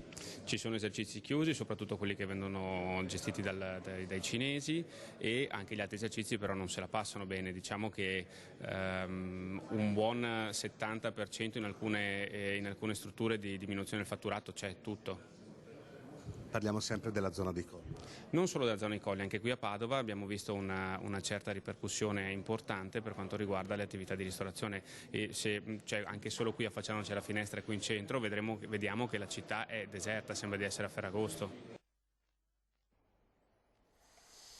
Allora, stavo guardando alcuni aggiornamenti, vi faccio vedere la prima pagina adesso del Gazzettino in attesa di ulteriori notizie. Avete visto coronavirus, i contagiati in Veneto sono saliti a 72, 2 le persone morte, lo sappiamo bene, purtroppo sono Adriano Trevisan, prima vittima in Italia affetta anche da coronavirus, e Luciana Mangiò nel tardo pomeriggio di ieri. Treviso colpito un medico dell'ospedale, anche a Chioggia rilevato un caso, la cronaca che ora riporta il Gazzettino.it. Medico contagiato a Treviso, ha lavorato in geriatria, bimba di 8 anni ha il virus senza sintomi, infermiere contagiato lavora al civile, ha il virus ma nessun sintomo, anche lui, e come sapete nel dibattito di queste ore sarebbe bene scomputarli dal conteggio, così come si dice per questa legge dei grandi numeri, che invece andrebbe ridotta come sostengono alcuni specialisti. Allora, non ricordo più, dunque, se abbiamo pronto il collegamento con Fois, ecco, lo vedo. Filippo, ti chiederei solo se vi potete spostare, perché c'è quella luce che infastidisce l'inquadratura e la luminosità di questa, ecco qua, di questa intervista. Vedo che sta dialogando con Franceschi di Confesercenti, e quindi appunto per approfondire ancora questo tema cui facevamo cenno poco fa. Filippo, se tu ci senti. Sì, io vi sento forte e chiaro, come sentivo che annunciavi. Sono con Maurizio Franceschi, che è il presidente direttore della Confesercenti del Veneto. Direttore, entriamo proprio subito nel merito. Qual è stato il contraccolpo del coronavirus qui in regione? Beh, è stato fortissimo, perché se pensiamo solo al turismo ci sono state delle disdette pari a circa il 70-80%, e se poi noi giriamo le nostre città vediamo i negozi praticamente vuoti, quindi non si batte chiodo. Quindi gli effetti sono stati nell'immediato disastrosi. Saranno disastrosi nel turismo perché si fanno le prenotazioni per la primavera già adesso, mentre speriamo e confidiamo che I dati che pervengono da parte, per quanto riguarda i casi appunto che vengono verificati e si manifestano, finiscano in modo tale che riprenda almeno la domanda interna, cioè la gente è invitata a riprendere una vita normale con le dovute precauzioni, però i consumi interni possono tranquillamente riprendere. Lei ha l'impressione che oltre ai turisti manchino proprio anche i residenti? Ho parlato con degli esercenti a Venezia che mi dicevano chiudo prima perché tanto non passa nessuno. Sì, ma è questo il problema, perché mentre sul turismo c'è un problema di comunicazione e c'è un grande lavoro da fare con tutti i paesi esteri per dire guardate a un certo punto tutto è finito, comunque c'è una situazione sotto controllo.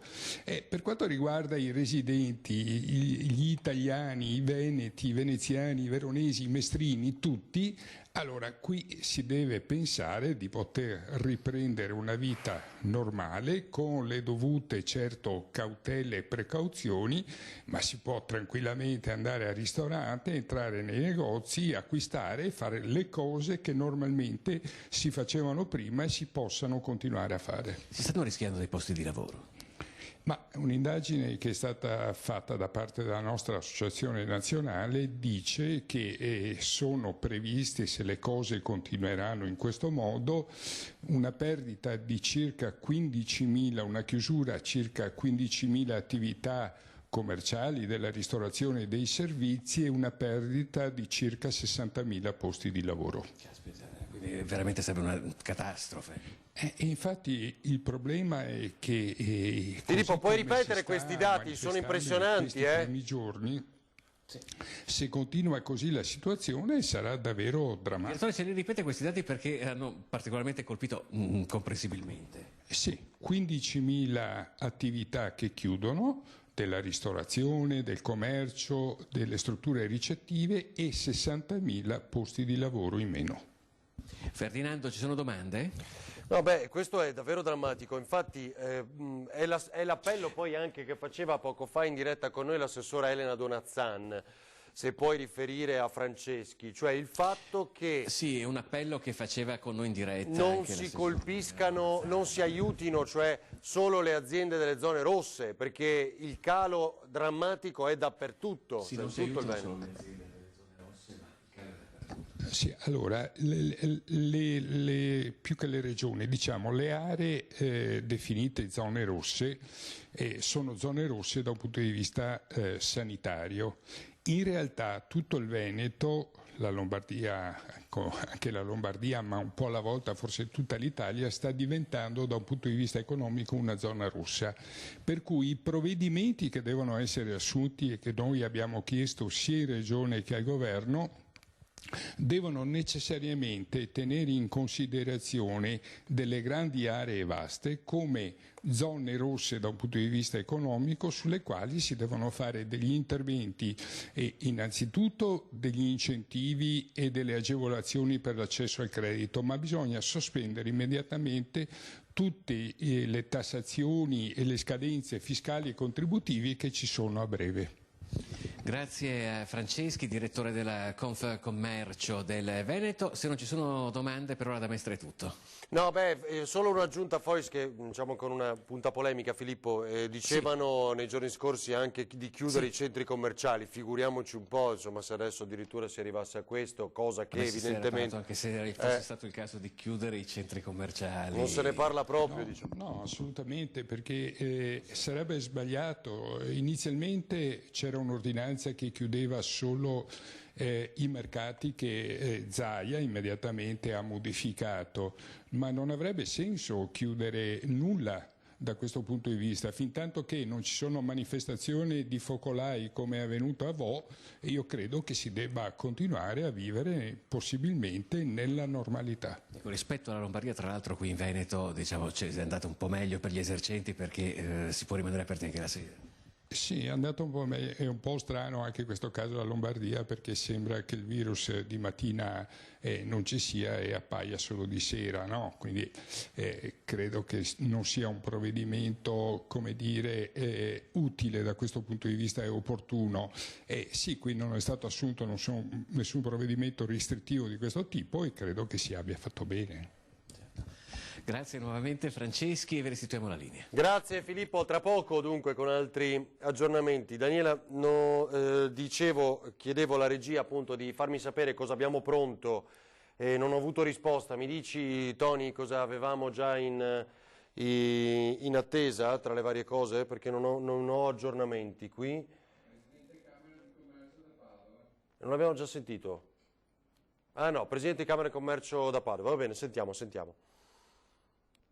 Stiamo parlando proprio, più che fare il punto della situazione, di predisporre in qualche modo una sorta di richiesta di supporto da parte ovviamente del governo centrale e anche da parte del sistema regionale, perché quella che appunto, come ha detto lei, sta diventando una pandemia economica, potrebbe diventare una pandemia economica, è una cosa che ci preoccupa, essendo noi i rappresentanti della Casa delle Imprese. Qui insieme con il sistema associativo abbiamo pensato di predisporre questa lettera nella quale chiediamo da un lato di sbloccare degli investimenti che già la Camera aveva a suo tempo predisposto e che la finanziaria ha in qualche modo bloccato in attesa di ulteriori chiarimenti, per dare una prima mano alle imprese del territorio, ma dall'altra parte chiediamo degli interventi molto importanti nel campo del credito, chiediamo che venga immessa liquidità nel nostro territorio, chiediamo che si pensino a dei fondi straordinari per rilanciare l'immagine di questo territorio che è gravemente danneggiata. Qui abbiamo delle imprese, degli esercizi commerciali che sono praticamente chiusi,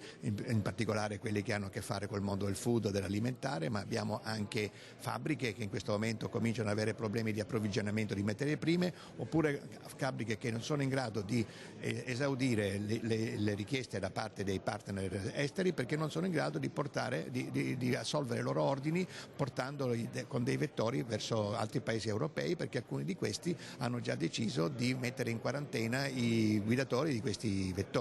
E quindi questo sta diventando un problema che sicuramente è soprattutto di recupero delle immagini. Le imprese faranno la loro parte il più possibile, la sua parte lo faranno l'associazione di categoria, lo farà la Camera, ma poi abbiamo bisogno di un aiuto forte perché questa ripresa sia corale. Qual è il comparto più danneggiato da questa emergenza? Ma guardi, verrebbe da pensare al turismo, che sicuramente è quello che è in prima linea, però anche il manifatturiero è in gravi difficoltà, anche il mondo dei servizi è in gravi difficoltà, perché ormai è invalsa questa opinione che tutto quello che proviene dal Veneto o dalla Lombardia, bisogna dire insomma dal nord Italia, in qualche modo deve essere sottoposto a dei controlli, e poi ovviamente c'è anche chi approfitta di questo. Abbiamo visto che nel mondo dell'agricoltura ci sarà chi approfitterà di questo dicendo che i prodotti dell'agricoltura del nostro territorio in qualche modo devono essere maggiormente controllati rispetto ad altri che invece sono nostri concorrenti. Allora, vediamo se riusciamo a metterci in collegamento con un altro ospite per avere qualche aggiornamento ulteriore. Eccolo qua, vediamo se almeno sulla pagina Facebook c'è qualche notizia. No, aspettiamo allora anche di verificare quanto abbiamo letto poco fa dalla prima pagina del Gazzettino. Intanto il Coldiretti denuncia un calo del 50% per quanto riguarda le presenze negli agriturismi. Ricorderete molto bene quanto abbiamo mostrato ieri quel titolare di un agriturismo a Vo che nel suo video ci fa vedere una situazione surreale, ovviamente, no? Oltre a essere nella zona rossa, i dipendenti sono a casa, non ci sono clienti, ovviamente questo è l'effetto. Sui social i video e i post degli operatori agrituristici si rincorrono con messaggi positivi sia dentro che oltre la zona rossa. Recita quest'ansa è la forza dei cuochi contadini, lo dice Diego Scaramuzza, presidente regionale di Terra Nostra, che lancia una campagna per supportare gli agriturismi del Veneto messi in ginocchio dal coronavirus. La psicosi di questi giorni, secondo Coldiretti, sta già provocando un calo del 50% delle presenze, insomma un po' tutto quello che noi già abbiamo detto ieri anche come appello alle nostre zone belle, bellissime del Veneto e che non vanno lasciate sole. Vediamo quale altra notizia c'è, altrimenti rivediamo mentre manca un'ora alla diretta della messa dalla Basilica di San Marco. Tra poco vi mostreremo nuovamente quelle immagini in diretta. No, c'è rumore nelle nostre chat, vi prego teniamoci le notizie, altrimenti non capisco più nulla. Dunque, una grafica ora riporta i dati dei decessi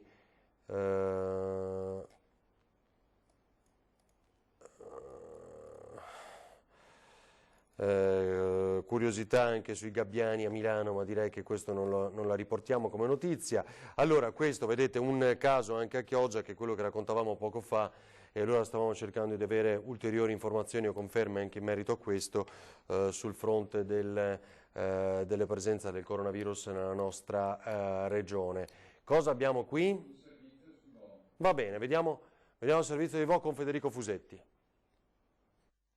Terzo giorno di blocco totale della circolazione per mezzi e persone a Vo Euganeo. Questo è il varco numero 1, l'unico da cui chi è autorizzato può passare, autorizzazioni che arrivano dalla prefettura. Una situazione ancora congelata, all'interno proseguono i tamponi effettuati ai residenti, che sono oltre 3.000, quindi serviranno ancora altri giorni. Temperatura quasi primaverile, c'è un forte vento oggi a Vo, e c'è anche l'avvio di una nuova iniziativa, cioè per gli anziani o chi è ammalato non può uscire di casa. Un gruppo di volontari coordinati dal Comune porta a domicilio la spesa, i farmaci, quindi un aiuto in più effettuato proprio dagli stessi concittadini.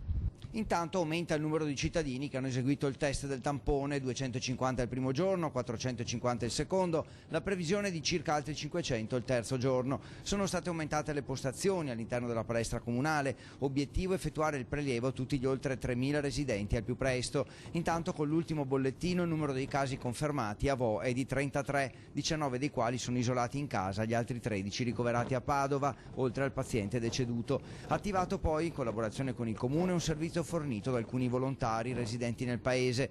Agli abitanti anziani o che non possono uscire di casa verrà consegnata a domicilio la spesa o i farmaci di cui hanno bisogno. Inoltre un negozio di alimentari ha assunto 5 abitanti per far fronte alle esigenze, visto che alcuni dipendenti vivono fuori comune e non possono recarsi al lavoro. Intanto c'è chi vive a pochi metri dai blocchi ma fuori dalla zona rossa, e c'è anche un fiocco azzurro. In questa casa lunedì, primo giorno di presenza delle forze dell'ordine, è nato Pietro. Preoccupata? Un po'. Voi siete un po' fortunati perché siete proprio al limite. Ma un attimo. Siete fuori però dalla zona rossa. Noi siamo Rovolo. Quindi andate avanti e indietro senza problemi. Per di qua noi. Serve secondo lei tutto questo? Troppo. Troppo? Troppo non so. Farà anche lei l'esame? Ma se me lo chiedono. E poi ci sono i comuni confinanti come Rovolon, che vivono una quotidianità condizionata da quello che accade a pochi metri: palestre private aperte, palestre comunali chiuse, mercato settimanale, che qui è la domenica, aperto perché non particolarmente affollato. A preoccupare sono soprattutto le conseguenze economiche. A Rovolon ci stiamo muovendo molto attivamente con i referenti che abbiamo in Parlamento per spingere, per ottenere risarcimenti, fondi, sostegni economici concreti per le attività, in particolare di ristorazione del nostro territorio. I parcheggi sono vuoti, cioè ci sono disdetti importanti, ci telefonano, per carità con molta dignità, però evidenziano un problema serio. È un problema serio che riguarda le attività, riguarda l'immagine del nostro territorio. Così dunque, da Vo, Rovolon, come avete visto e sentito dal nostro Federico Fusetti. Prima di riascoltare anche questa intervista, e vi chiederei,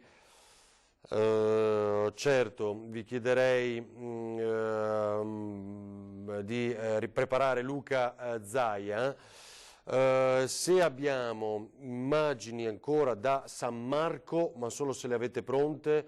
Ricordiamo che fra ormai meno di un'ora ci collegheremo proprio con la Basilica di San Marco per la messa delle ceneri. Sarà il patriarca Francesco Moraglia a celebrare dall'altar maggiore, come in accordo con le nostre emittenti Antena 3 e Rete Veneta. Per trasmettere in diretta questa messa, sapete, non vi si può partecipare, tant'è che questa mattina vi abbiamo anche mostrato come le chiese chiuse in alcun caso alle cerimonie si siano aperte invece, ma nel proprio sagrato, come all'Internato Ignoto a Padova, dove si è detto addio alla 14enne morta dopo il malore a scuola l'altro giorno, quindi purtroppo un malore dopo uno stato influenzale di qualche giorno prima che ha ucciso la ragazzina di 14 anni e oggi lì si sono celebrati i funerali con tantissime persone, ma all'esterno, quindi non solo sul Sagrato ma nel piazzale, anche nella stradina che dà l'accesso poi al Tempio dell'Internato Ignoto. Allora, va bene, allora questo è un altro tema, ci chiedono se stanno installando le tende anche fuori dall'ospedale All'Angelo a Mestre, verifichiamo, ma è una delle predisposizioni messe in campo dalla Regione, e vediamo se vi trovo anche il comunicato diffuso in mattinata sulle 26 sedi, diciamo, ospedaliere di questa regione, con 56 tende attrezzate in 26 ospedali, appunto questo è il dato. Guardate, se lo volete vedere possiamo anche mostrarlo in questo momento dove saranno le tende. Vedete a Belluno in Viale Europa, Treviso, Conegliano, Vittorio Veneto, Montebelluna, Castelfranco Derzo, Padova in Giustiniani, quindi all'ospedale di Padova, Monselice, Schiavonia, ma sono le prime che abbiamo visto, Rovigo, Dolo, Mirano, Portogruaro, Sandonà, Jesolo, quindi non risulta l'ospedale All'Angelo, almeno questo, fino a questo momento. Verona, Borgo Trento, Verona, Borgo Roma, San Bonifacio, Villafranca, Legnago, Bussolengo, Vicenza, Chioggia, Bassano del Grappa, al Sant'Orso, quindi queste sono le sedi dove saranno le 56 tende pneumatiche a scopo preventivo a fronte di eventuali necessità, così reca il comunicato, dovessero presentarsi nell'ambito dell'emergenza legata al coronavirus. Si tratta di una predisposizione preventiva, ha spiegato l'assessore Bottacino, la Protezione Civile. Allo stato attuale le tende vengono montate e tenute chiuse. Ci auguriamo che non debbano essere utilizzate, ma sono appositamente predisposte nel caso si creassero situazioni di particolare necessità in cui è necessario garantire un percorso di screening e triage rapido, parallelo e separato dagli altri utenti, quello che vi abbiamo sempre raccontato in questi giorni. Dunque non abbiate paura, non spaventatevi per queste immagini, per comprensibili ragioni di praticità e comunicazione, sono tutte collocate attigue alle strutture sanitarie. Esprimo un grazie a tutti coloro che hanno lavorato in questo sforzo, portato a termine con celerità e professionalità. Come sempre, ancora una volta la macchina della Protezione Civile veneta si è dimostrata efficiente, ve lo rileggo, a Belluno, a Feltre, a Treviso, a Conegliano, Vittorio Veneto, Montebelluna, a Castelfranco, la ingrandisco un po' di più perché lo possiate vedere anche da casa, Oderzo, a Padova. Continuiamo la lettura delle sedi dove stanno comparendo queste tende per sicurezza: Monselice, cioè Schiavonia, a Rovigo, Dolo, Mirano, Portogruaro, Sandonà, Jesolo, Verona, Borgo Trento, Verona, Borgo Roma, San Bonifacio, Villafranca di Verona, Legnago, Bussolengo, Vicenza, Chioggia, Bassano del Grappa e Sant'Orso. Dunque questo per rispondere anche a una signora che poco fa ci ha scritto, ora non ricordo il nome della signora, Roberta, e abbiamo risposto a Roberta.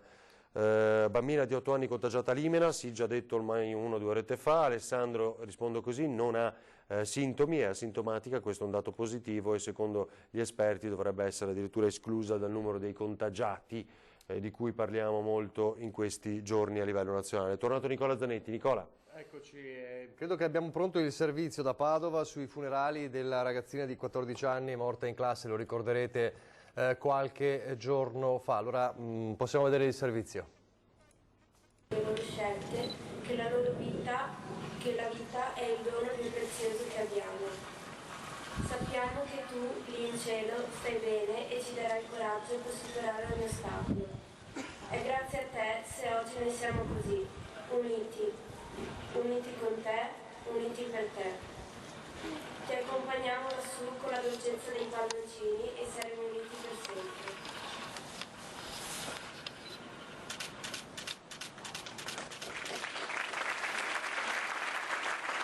I compagni di scuola di Anna hanno voluto salutarla così, con il lancio di decine di palloncini bianchi dal sagrato della chiesa dell'internato ignoto. Sul sagrato della chiesa sì, perché la vita ai tempi dell'emergenza coronavirus prevede anche questo. È stata concessa infatti una deroga all'ordinanza che bloccava le cerimonie religiose per permettere a tutti di salutare Anna un'ultima volta. Così scriveva Anna. Provate a immaginare questo sentimento. Quando lo provi senti un vuoto dentro di te, come se mancasse qualcosa. Quindi come se fossi un regalo senza la sua carta, una scacchiera senza pedine, un cane senza il suo padrone, un bambino senza la sua mamma, un flautista senza il suo strumento, ma anche il mare d'inverno o una cima innevata a 3000 metri. In migliaia hanno voluto dire addio alla 14enne stroncata da un malore mentre era a scuola. Tra i banchi di questa chiesa improvvisata anche un commosso sindaco di Padova, Sergio Giordani. Cercheremo di essere attenti a ricevere l'Eucaristia direttamente sulla mano, mantenendo un clima di preghiera.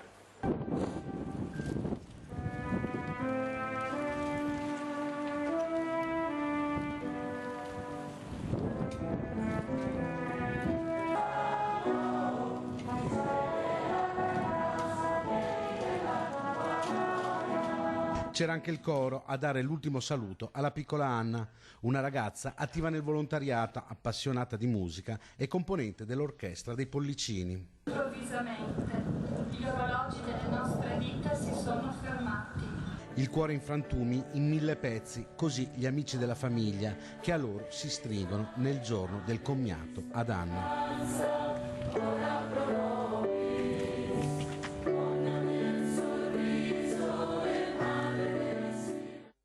Dunque, torniamo, ecco c'è Nicola, torniamo in diretta, scusami Nicola, quello che ci hai raccontato poco fa della segnalazione del Partito Democratico di Padova, il ragazzo... Di Vicenza? Sì, lo ha postato anche il Partito Democratico di Padova nella pagina social, il caso è del Vicentino, volevo evitare di dire esattamente dove, ma il ragazzo che vedete qui si chiama Zhang, ha 30 anni, un italiano di origine cinese, è entrato in un bar del Veneto, è solo entrato, non è neanche riuscito a dire qualcosa che la barista lo ha aggredito verbalmente, la barista. Hai il coronavirus, tu non puoi entrare, gli ha gridato. Poi immediatamente dopo un ragazzo seduto al tavolo ha avuto un'idea, alzarsi, prendere una bottiglia di birra e spaccargliela in testa. Tutto questo perché Zhang è di origine cinese, ma sapete qual è stata la cosa peggiore della vicenda? Il fatto che nessuno in quel bar sia intervenuto per difenderlo. Zhang è stato lasciato da solo, sanguinante, nell'omertà totale dei presenti che hanno assistito alla scena. Ecco, la battaglia contro il coronavirus la vinceremo prima o poi, ne siamo certi, ma quella contro il razzismo, l'ignoranza più nera e la codardia di chi rimane in silenzio è ancora purtroppo lontana dall'essere vinta. E questo è vero, non è assolutamente da condannare un comportamento di questo tipo, come immaginerete. Nicola? Allora, so che stiamo per collegarci fra poco con Ilaria Marchiori o con Filippo Fois, adesso non ricordo, e con Simone Venturini, l'assessore. Tra l'altro, eccoli qua, credo. Sono 10.000 tamponi in Italia, 1.000 in Germania, giusto per spiegare la differenza. In Italia sono stati eseguiti oltre 10.000 test per la rilevazione del nuovo coronavirus contro i meno di 1.000 in Germania e Francia. Lo afferma all'ANSA Walter Ricciardi, consulente del Ministro della Salute e membro italiano dell'Organizzazione Mondiale della Sanità. Ciò si spiega con il fatto che alcune regioni non hanno inizialmente seguito le linee guida basate sull'evidenza scientifica che prevedevano il test solo a soggetti sintomatici con fattori di rischio legati a provenienza e contatti avuti. Alcune regioni hanno esteso i test e ciò ha generato una sovrastima dei casi. Attenzione che è molto importante questo. Ilaria Marchiori con Simone Venturini, assessore al sociale del Comune di Venezia. Vediamo se possiamo collegarci. Ilaria, noi ti vediamo. Sì, anche perché qua, scusami Ilaria, aggiungo una cosa. Giustamente le fonti ufficiali ci dicono che bisogna attendere le 18 circa, anche se in quel momento noi saremo in onda con la messa del Patriarca, messa delle ceneri dalla Basilica di San Marco. Attendere il report della regione delle 18 per confermare o meno il caso che riguarda Chioggia, di cui avete visto e letto nella prima pagina del Gazzettino.it. Vai Ilaria! Sì, eccoci qui, ci siamo spostati, ci troviamo a Mestre, siamo insieme all'assessore alle attività produttive del Comune di Venezia, Simone Venturini. Benvenuto Assessore. Allora, innanzitutto, lei l'ha detto, qui anche l'economia rischia di ammalarsi. Sì, buonasera. Sì, è un problema grosso perché al di là degli aspetti sanitari che sono da giorni sotto l'ingrandimento e insomma sono in corso di esame, il problema vero è che non abbiamo ancora idea a livello di sistema paese di quali saranno le conseguenze economiche. Noi temiamo che siano disastrose. Già in città sono preoccupanti per quanto riguarda il turismo e il commercio e sono le filiere che più risentono nel breve termine, ma nel lungo termine si porrà un tema molto preoccupante anche per l'intera filiera industriale, anche per l'intera industria e anche per l'intera economia veneta e lombarda, che sono poi quelle del paese, insomma. Ecco, Assessore, sappiamo che insomma lei si occupa sempre anche del porto. Per quanto riguarda il porto? Ma tutta la catena logistica rischia di risentirne. È chiaro che il grosso polmone industriale della Cina, da cui arrivano le merci e verso cui vanno altre merci, è fermo da un mese ormai e quindi anche i traffici marittimi a lungo termine e nel medio ne risentiranno. Oggi la vera emergenza però è dare alle imprese venete e lombarde quegli strumenti per attutire un po' il colpo. Noi ieri parlavamo in regione della cassa integrazione in deroga ad esempio e altri strumenti che possono dare degli ammortizzatori sociali o altre piccole misure a quelle aziende che altrimenti sarebbero scoperte da questi tipi di dispositivo, insomma. Lei ha anche lanciato un appello al governo. Sì, l'appello al governo è quello di costituire un tavolo parallelo al tavolo sanitario che riesca in qualche modo a affiancare agli aspetti di approfondimento sanitario quelli di approfondimento economico. Non basta l'emergenza sanitaria, non basta stare attenti al tema sanitario, ma c'è proprio un tema anche di economia, un tema di sopravvivenza dell'intero sistema paese. Ecco, cambiando argomento, l'assessore Venturini ha i tempi strettissimi perché a breve si recherà ad un'importante riunione. Sì, ogni sera da qui a fine emergenza i sindaci dell'Ulstre si ritroveranno ogni sera alle 18 presso l'azienda Ulstre Serenissima per fare il punto della situazione, gli aggiornamenti che ci sono stati durante la giornata e quelle che sono le ulteriori misure da prendere, anche per prenderle in maniera omogenea. Noi, come diciamo sempre, ci assestiamo sulla base di quanto stabilito dalla Regione e dal Governo, che sono le autorità competenti in materia sanitaria. Altro lavoro dovrà essere fatto per quanto riguarda le piccole misure che possono essere prese di concerto con i sindaci per evitare che un comune faccia una cosa e un comune ne faccia un'altra, sarebbe insomma sciocco. Ecco, fondamentale in questo caso è proprio la coesione, l'unione. Sì, avere un coordinamento con le autorità superiori, evitare fughe in avanti, evitare protagonismi dei sindaci, evitare che qualcuno vada via di testa e faccia cose scordinate e senza alcun tipo di logica, ad esempio il sindaco di Ischia, che dovrebbe vergognarsi, penso, per quello che ha fatto a suo tempo, ma rischiamo di diventare anche un po' lo zimbello dell'intera Europa perché ci stanno dipingendo come gli appestati. Allora questa etichetta di appestati rischia di farci male moltissimo anche sotto il profilo sociale ed economico anche in futuro. Ecco, lei trova davvero illogico quanto è stato fatto in altre regioni e come ha appena detto dal sindaco di Ischia? Sì, tutte le regioni che stanno in qualche modo approfittando e dicendo Lombardia e Veneti sono gli untori dovrebbero prima fare un esame di coscienza in casa loro. Io credo che Veneto e Lombardia abbiano un alto numero di positivi anche perché stanno facendo un altissimo numero di controlli, di test e di tamponi. Da altre parti forse se ne fanno meno, da altre parti in Europa forse non se ne fanno proprio.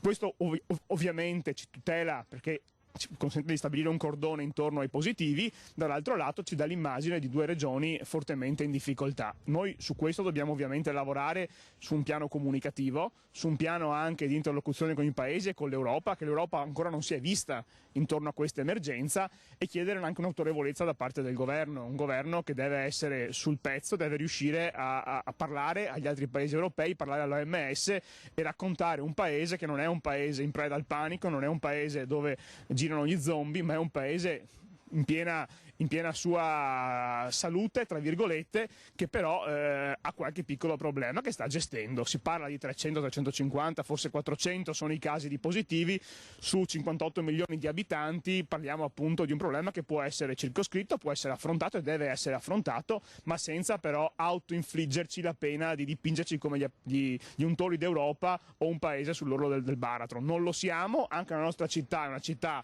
che è viva, certo alcune strutture cinema, teatri sono un attimo più chiusi o vuoti, però la città è viva, il mondo produttivo funziona e deve continuare ad andare avanti così, altrimenti sarebbe un problema grosso. In breve, Assessore, fondamentalmente lei sta dicendo è pur vero che noi abbiamo un tot di numeri di casi positivi, ma proprio perché siamo più attenti magari rispetto ad altre regioni che non stanno eseguendo magari lo stesso numero di tamponi, dove magari i positivi ci sono, perché sappiamo che molte persone potrebbero aver contratto il virus ma in maniera asintomatica. Sì, ci stanno insegnando che ci sono molti positivi asintomatici. Questi in alcuni paesi d'Europa ci saranno sicuramente, e che essendo asintomatici non sono neanche stati registrati come positivi, e penso che lo stesso valga per alcune altre regioni. È impensabile che siano solo in Veneto e Lombardia. Ora per sfortuna stanno emergendo anche in altre parti dell'Europa. È evidente che se adottassimo le stesse misure italiane, lombarde e venete e nel resto d'Europa, credo che i numeri salirebbero molto anche lì. Questo non vuol dire che non vanno fatti i tamponi, non vuol dire che non vanno registrati positivi, non vuol dire che non si debba cercare fino all'ultimo caso positivo per curarlo e per assisterlo, però vuol dire anche raccontare un paese diverso da quello che forse i primi giorni abbiamo raccontato, un paese focolaio di epidemie, un paese in preda al panico. Non lo siamo, non dobbiamo esserlo. Dobbiamo ringraziare i cittadini che stanno adempiendo a quelle misure che Regione e Governo hanno stabilito, ringraziare anche per la collaborazione, ringraziare anche i medici e gli infermieri che rischiano con la loro vita quotidianamente, ma anche dire viva Dio che siamo un paese ancora in piedi sulle sue gambe e che su 450 casi su 58 milioni di abitanti, quindi diamo le proporzioni alle cose. Non vorrei che ci facesse più male la malattia economica della malattia del virus, e il rischio infatti è proprio questo, farci molto male economicamente e anche con conseguenze che dureranno dopo la fine del virus. Perché potrebbero essere molto pesanti, lo sappiamo, soprattutto su un territorio come quello del veneziano. Sì, lo saranno, la filiera turistica sarà la prima a risentirne, le vacanze di Pasqua, le vacanze estive, il turismo, i visitatori, ma anche la Lombardia ne risentirà moltissimo con le fiere, il Salone del Mobile, la Fashion Week. Si parla di tantissimi posti di lavoro, si parla di moltissimi soldi in gioco e si parla di benessere di intere comunità. Allora è evidente che i primi effetti saranno sulla filiera turistica e commerciale, ma dopo arriveranno anche i colpi sull'industria, i colpi sulla logistica, i colpi sull'intero sistema. Per quello servono quegli strumenti per, non dico eliminare ogni conseguenza che sarebbe impensabile, ci saranno e saranno forti, ma consentire alle imprese di assorbire l'onda d'urto. E ad esempio le imprese che devono chiudere o che sono praticamente vuote possono decidere con una cassa integrazione in deroga di intanto scaricare parti dei costi del personale per quella particolare 2 settimane, 3 settimane che saranno necessarie. La filiera turistica è scoperta dagli ammortizzatori classici, servono ammortizzatori speciali come la cassa integrazione in deroga o altri tipi di misure. Su questo è evidente che il governo deve attivare un tavolo urgente, altrimenti sarà troppo tardi e altrimenti le nostre imprese non possono adattarsi con quella flessibilità da resistere a questa onda d'urto.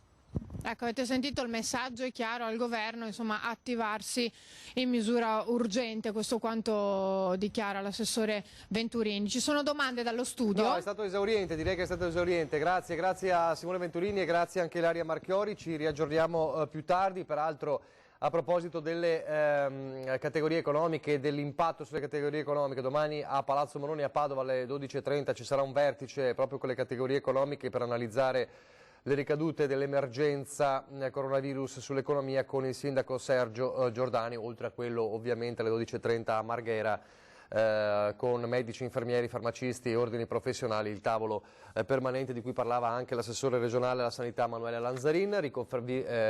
Riconfermiamo i 71 contagiati in Veneto, aspettiamo l'ufficialità per parlare di 72 perché c'è questo caso di Chioggia in ballo, ma bisogna capire se è un caso riconducibile agli altri cluster. Vi ricordo che i cluster sono 4, anzi 5, cioè quello più importante di Vo Euganeo, quello di Dolomira, quello di Venezia, quello di Limena, dove c'è anche la positività di una bambina di 8 anni, però asintomatica, e quella di Treviso con il decesso della signora 75enne e un medico di geriatria che è ricoverato a Padova. Quindi aspettiamo come sempre l'ufficialità per avere un aggiornamento accertato dei casi di contagio in Veneto. Allora, a proposito di Vo Euganeo, e prima di risentire nuovamente Luca Zaia, abbiamo visto prima il servizio di Federico Fusetti sulla giornata di Vo Euganeo all'esterno dei varchi. Allora ce l'aveva promesso, insomma, un nuovo piccolo breve reportage dentro Vo Euganeo di Chiara Cartolari, la ragazza che sta tenendo una sorta di video diario ogni giorno dal paese isolato. Allora, se è pronto, vediamo allora Chiara Cartolari dentro Vo Euganeo. No, non c'è, ce l'abbiamo però, io so che ce l'abbiamo, si chiama reportage Cartolaro, al numero 18 della scaletta. Allora, nel frattempo, in attesa di questo, intanto vi ricordo che fra poco più di mezz'ora o poco più saremo in collegamento in diretta dalla Basilica di San Marco a Venezia per mostrarvi in diretta la messa delle ceneri officiata e celebrata dal Patriarca di Venezia, Monsignor Moraglia. Allora, è pronto? Vediamolo.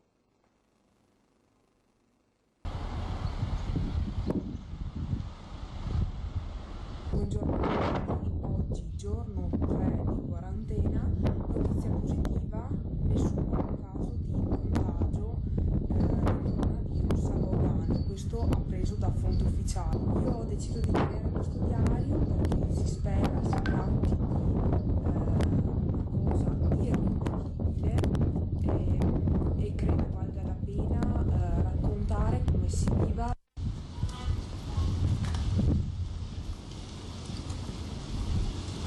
In questi giorni ci siamo sottoposti all'esame del tampone e volevo ringraziare il personale sanitario, l'amministrazione e le forze dell'ordine che si stanno muovendo in modo molto efficiente.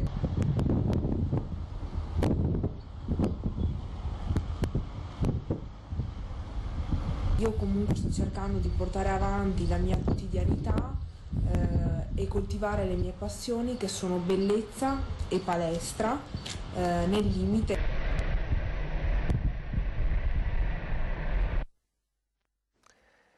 Così allora Chiara Cartolaro da Vo Euganeo. Allora rifacciamo risentire allora Luca Zaia con la lunga intervista appunto di Ilaria Marchiori per fissare i punti di oggi. Sentiamo Luca Zaia di questa mattina. Alle 18 poi nelle ore successive ci sarà un nuovo aggiornamento evidentemente della situazione. Allora sentiamo Luca Zaia. Presidente, la situazione attuale. La situazione attuale rispetto allo scorso bollettino di questa mattina che abbiamo dato sono 71 contagiati e si confermano i focolai, detti anche cluster, del Veneto, ovvero Vo Euganeo, che è stato la prima realtà con i 2 contagiati iniziali, e poi abbiamo ovviamente il cluster di Venezia, il cluster di Mestre, l'altro focolaio di Limena, e poi Treviso, e poi ovviamente per finire Mira Dolo. Quindi 71 contagiati più 13, e questi però, va detto, sono gli esiti dei tamponi fatti sui contatti dei primi contagiati. C'è anche da dire che la gran parte di questi contagiati non sono sintomatici, non sono ricoverati, ma stanno semplicemente a casa come qualsiasi influenza. Adesso avrete un nuovo collegamento con il Premier Conte, quali sono le richieste che arrivano?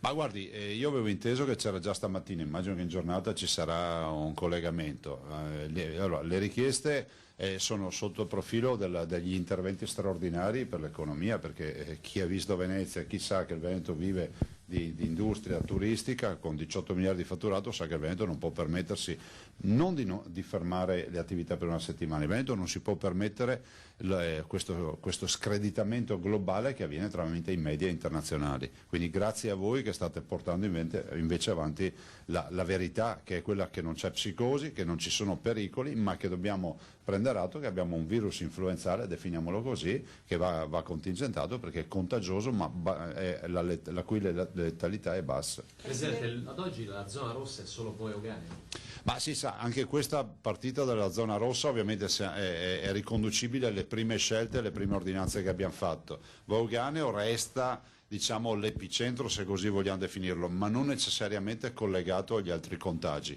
Vo Euganeo è la sede dei primi 2 contagiati, dei quali uno deceduto, il signor Trevisan, però è pur vero che la località di Limena è un altro cluster con con i fatti delle ultime ore piuttosto che le altre realtà, quindi Miradolo con i 4 contagiati che si confermano, Venezia con i 4 contagiati che si confermano. In generale voglio diffondere tranquillità, nel senso che siamo davanti a un virus simi-influenzale, gli effetti dell'influenza sull'80% delle persone che vengono contagiate guariscono automaticamente da sole, c'è una bassa mortalità e sicuramente oggi siamo nelle condizioni di dire che l'unica nostra preoccupazione è di non avere tanti contagi, per il tema che se avessimo anziani debilitati da mettere in terapia intensiva a un certo punto finiscono anche i posti, solo questo. In questo senso l'immagine dell'Italia che sta arrivando in Europa... Ma è vergognosa, guardi, è vergognosa, ma è vergognosa che anche le istituzioni europee avvallino queste cose. Mi ha appena telefonato un inglese dicendomi che a Londra si diffondono notizie di quasi da appestati rispetto alle regioni del nord. Questo è scandaloso, è ancora più scandaloso che l'Europa addirittura avvia le messe in quarantena dei cittadini che lavorano dentro il Parlamento europeo o i rappresentanti che vengono dalle zone del nord, ma questi forse non si sono resi conto che gli unici che fanno i controlli siamo noi, che comincino a farli anche loro. Presidente, scusi, ci sono 2 problemi tecnici, adesso mi dicevano. Prego. Cioè, in più di un ospedale ci sono dei reparti chiusi perché vanno sanificati. E lo facciamo. Perfetto. E c'è anche il problema che molti medici di famiglia sono giustamente in quarantena perché sono venuti a contatto con i pazienti infetti. Quindi come state riorganizzando il sistema? Perché ci sono anche i pazienti ordinari, con i reparti chiusi e i medici di famiglia a casa, avete un elenco di sostituti? Come vi state riorganizzando? Sì, no, guardate, lì siamo sul pezzo, peraltro abbiamo avviato anche, e poi daremo comunicazione dei numeri, anche un'assunzione straordinaria a tempo indeterminato ancora del personale infermieristico, premesso che noi in questi 10 anni abbiamo aumentato il personale infermieristico e anche gli operatori sociosanitari. Per quanto riguarda i medici che sono in isolamento volontario, se non ricordo male sono al di sotto di una decina dai dati che abbiamo noi, 8 sono. E proprio per questo motivo anche lì si provvede alle sostituzioni. Non è questo il fatto che ci preoccupa di più il fatto che dobbiamo disinfettare e ripristinare i reparti, fare ovviamente i controlli di routine che si fanno sui contatti rispetto ai contagiati ed eventualmente attivare in caso di positività il tema dell'isolamento fiduciario. Ha chiesto al Premier Conte di attivarsi con l'Europa affinché non sia immobile? Ma guardi, io ne ho parlato l'altro giorno alla presenza anche del ministro Di Maio e di mezzo governo, perché se non ricordo male c'era il ministro Gualtieri che ho visto e il ministro Speranza che sento oggettivamente più volte al giorno e col quale ho un ottimo rapporto, insomma ci confrontiamo. Io ho chiesto reciprocità, perché noi abbiamo il problema di chi entra da noi, perché non dimentichiamoci che bisogna verificare anche quelli che arrivano da noi se vengono da zone dove si fanno i controlli, però è pur vero che non possiamo non pretendere dei partner europei, quindi adesso parlo di Europa, è un tema di reciprocità, non esiste che si leggono cose e procedure che metti in piedi il Parlamento europeo, le autorità di Bruxelles e poi vai a vedere rispetto a quello che fanno per la loro comunità è praticamente zero. C'è il rischio di contagio nell'ospedale di Treviso, visto che la signora deceduta era ricoverata dal 7 febbraio? No, guarda, innanzitutto stiamo parlando di un virus simili-influenzale che dà una mortalità inferiore a molti virus influenzali che abbiamo conosciuto nella nostra storia. Questo è bene ricordarlo. Se non ricordo male, l'anno scorso in Italia per l'influenza sono morte purtroppo 7.000 persone. Allora, è bene che guardiamo in faccia la realtà.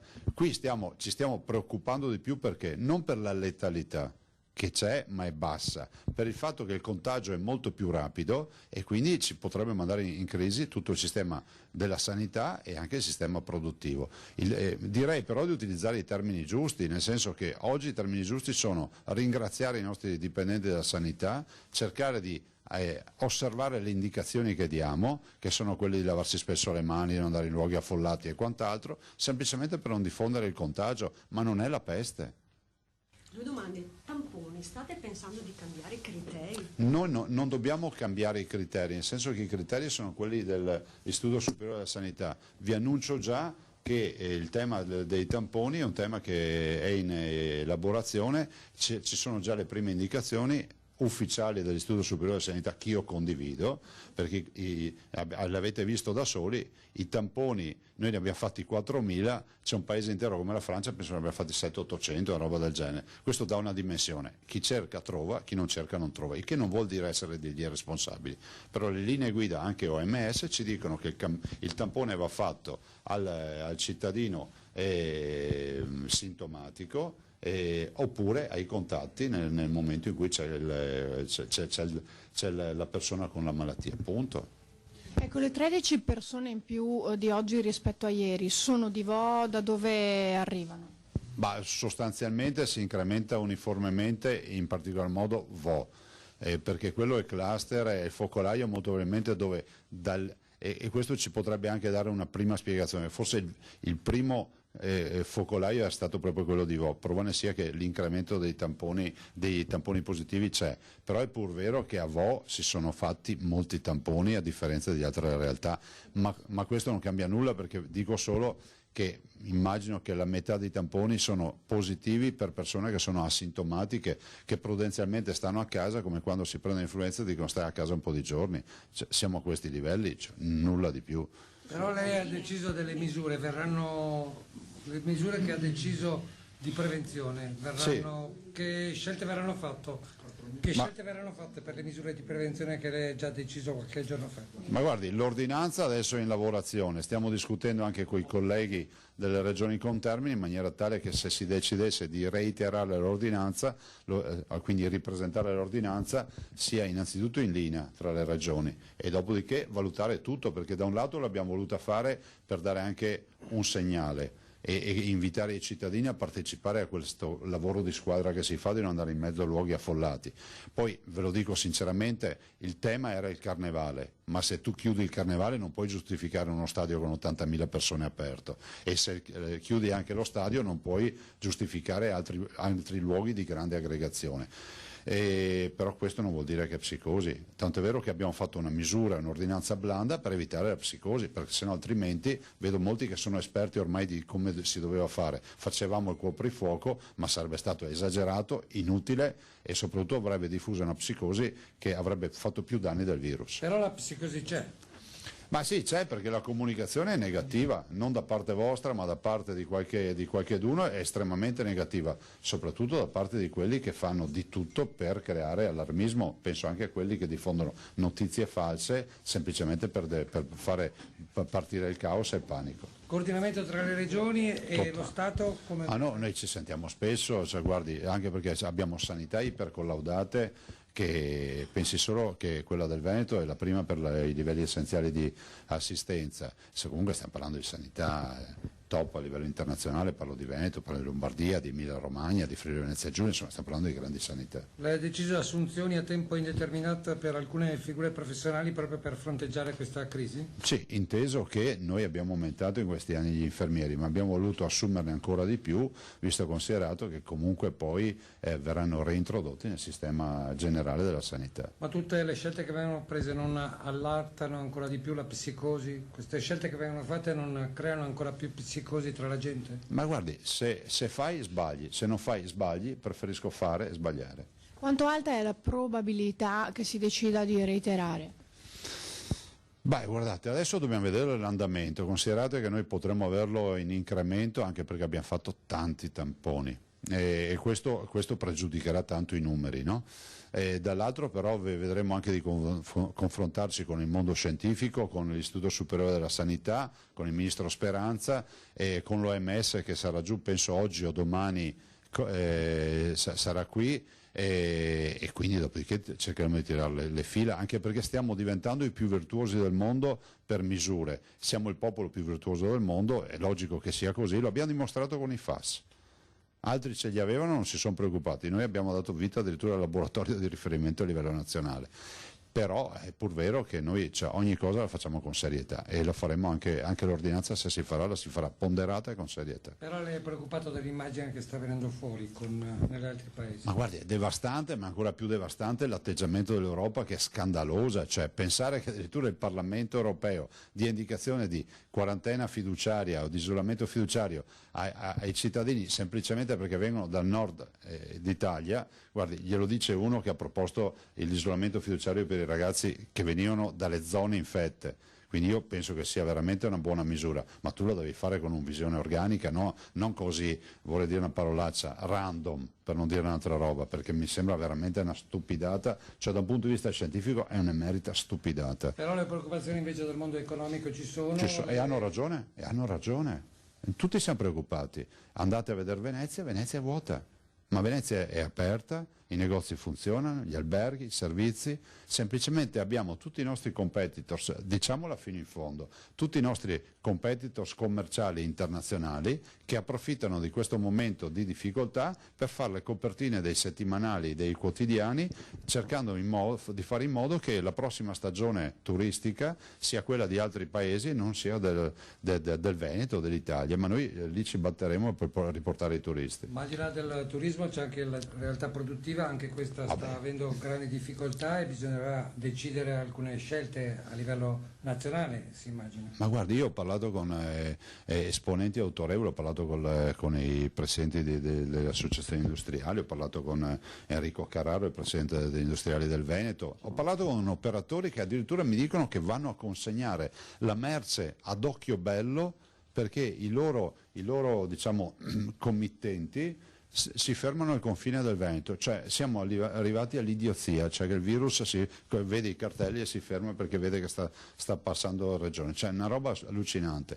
L'economia deve essere aiutata, Conte ha garantito che porterà avanti in Consiglio dei Ministri decreti, staremo a vedere. Anche la zona delle Terme Euganee ne sta risentendo pesantemente. Tutte le zone, le Terme Euganee, il turismo in generale, e questo è il periodo dell'anno delle prenotazioni, quindi oggi noi in questo periodo andiamo a ipotecare la stagione turistica in montagna, al mare e al lago in tutto per quanto riguarda il Veneto. Stiamo parlando di un'industria che vale 18 miliardi di euro ed è la più grande industria in Veneto. Ragazzi, grazie. Ciao, grazie. Faccio un piccolo saluto, poi vi facciamo entrare per vedere. Quando?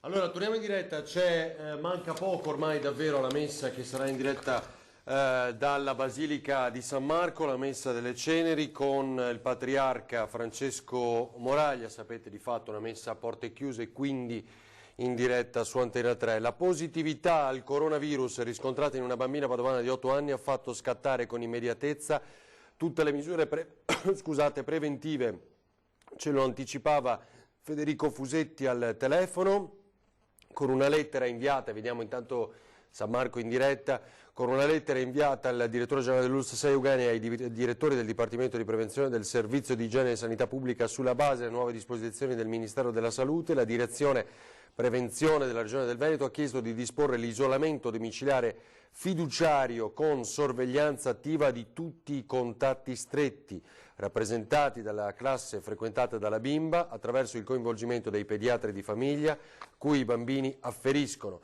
degli insegnanti e del personale ausiliario e amministrativo riferito alla classe frequentata dalla bimba di 8 anni. A questo si aggiunge che la scuola interessata dovrà rimanere chiusa fino al termine del periodo di incubazione della malattia e che tutti i frequentanti dovranno essere informati circa la comparsa di eventuali sintomi. Questo è il comunicato della Regione, dunque ufficiale, come sempre vi dicevamo. Il caso della bimba padovana, quindi di Limena, vuol dire che questa scuola da oggi, abbiamo capito, per altri 14 giorni, almeno quello che sono i dati fin qui forniti, dovrà restare chiusa e quindi poi è in isolamento, diciamo lei, i familiari come sorveglianza attiva di tutti i contatti stretti, come scritto, definito ora proprio dal comunicato della Regione. Nicola.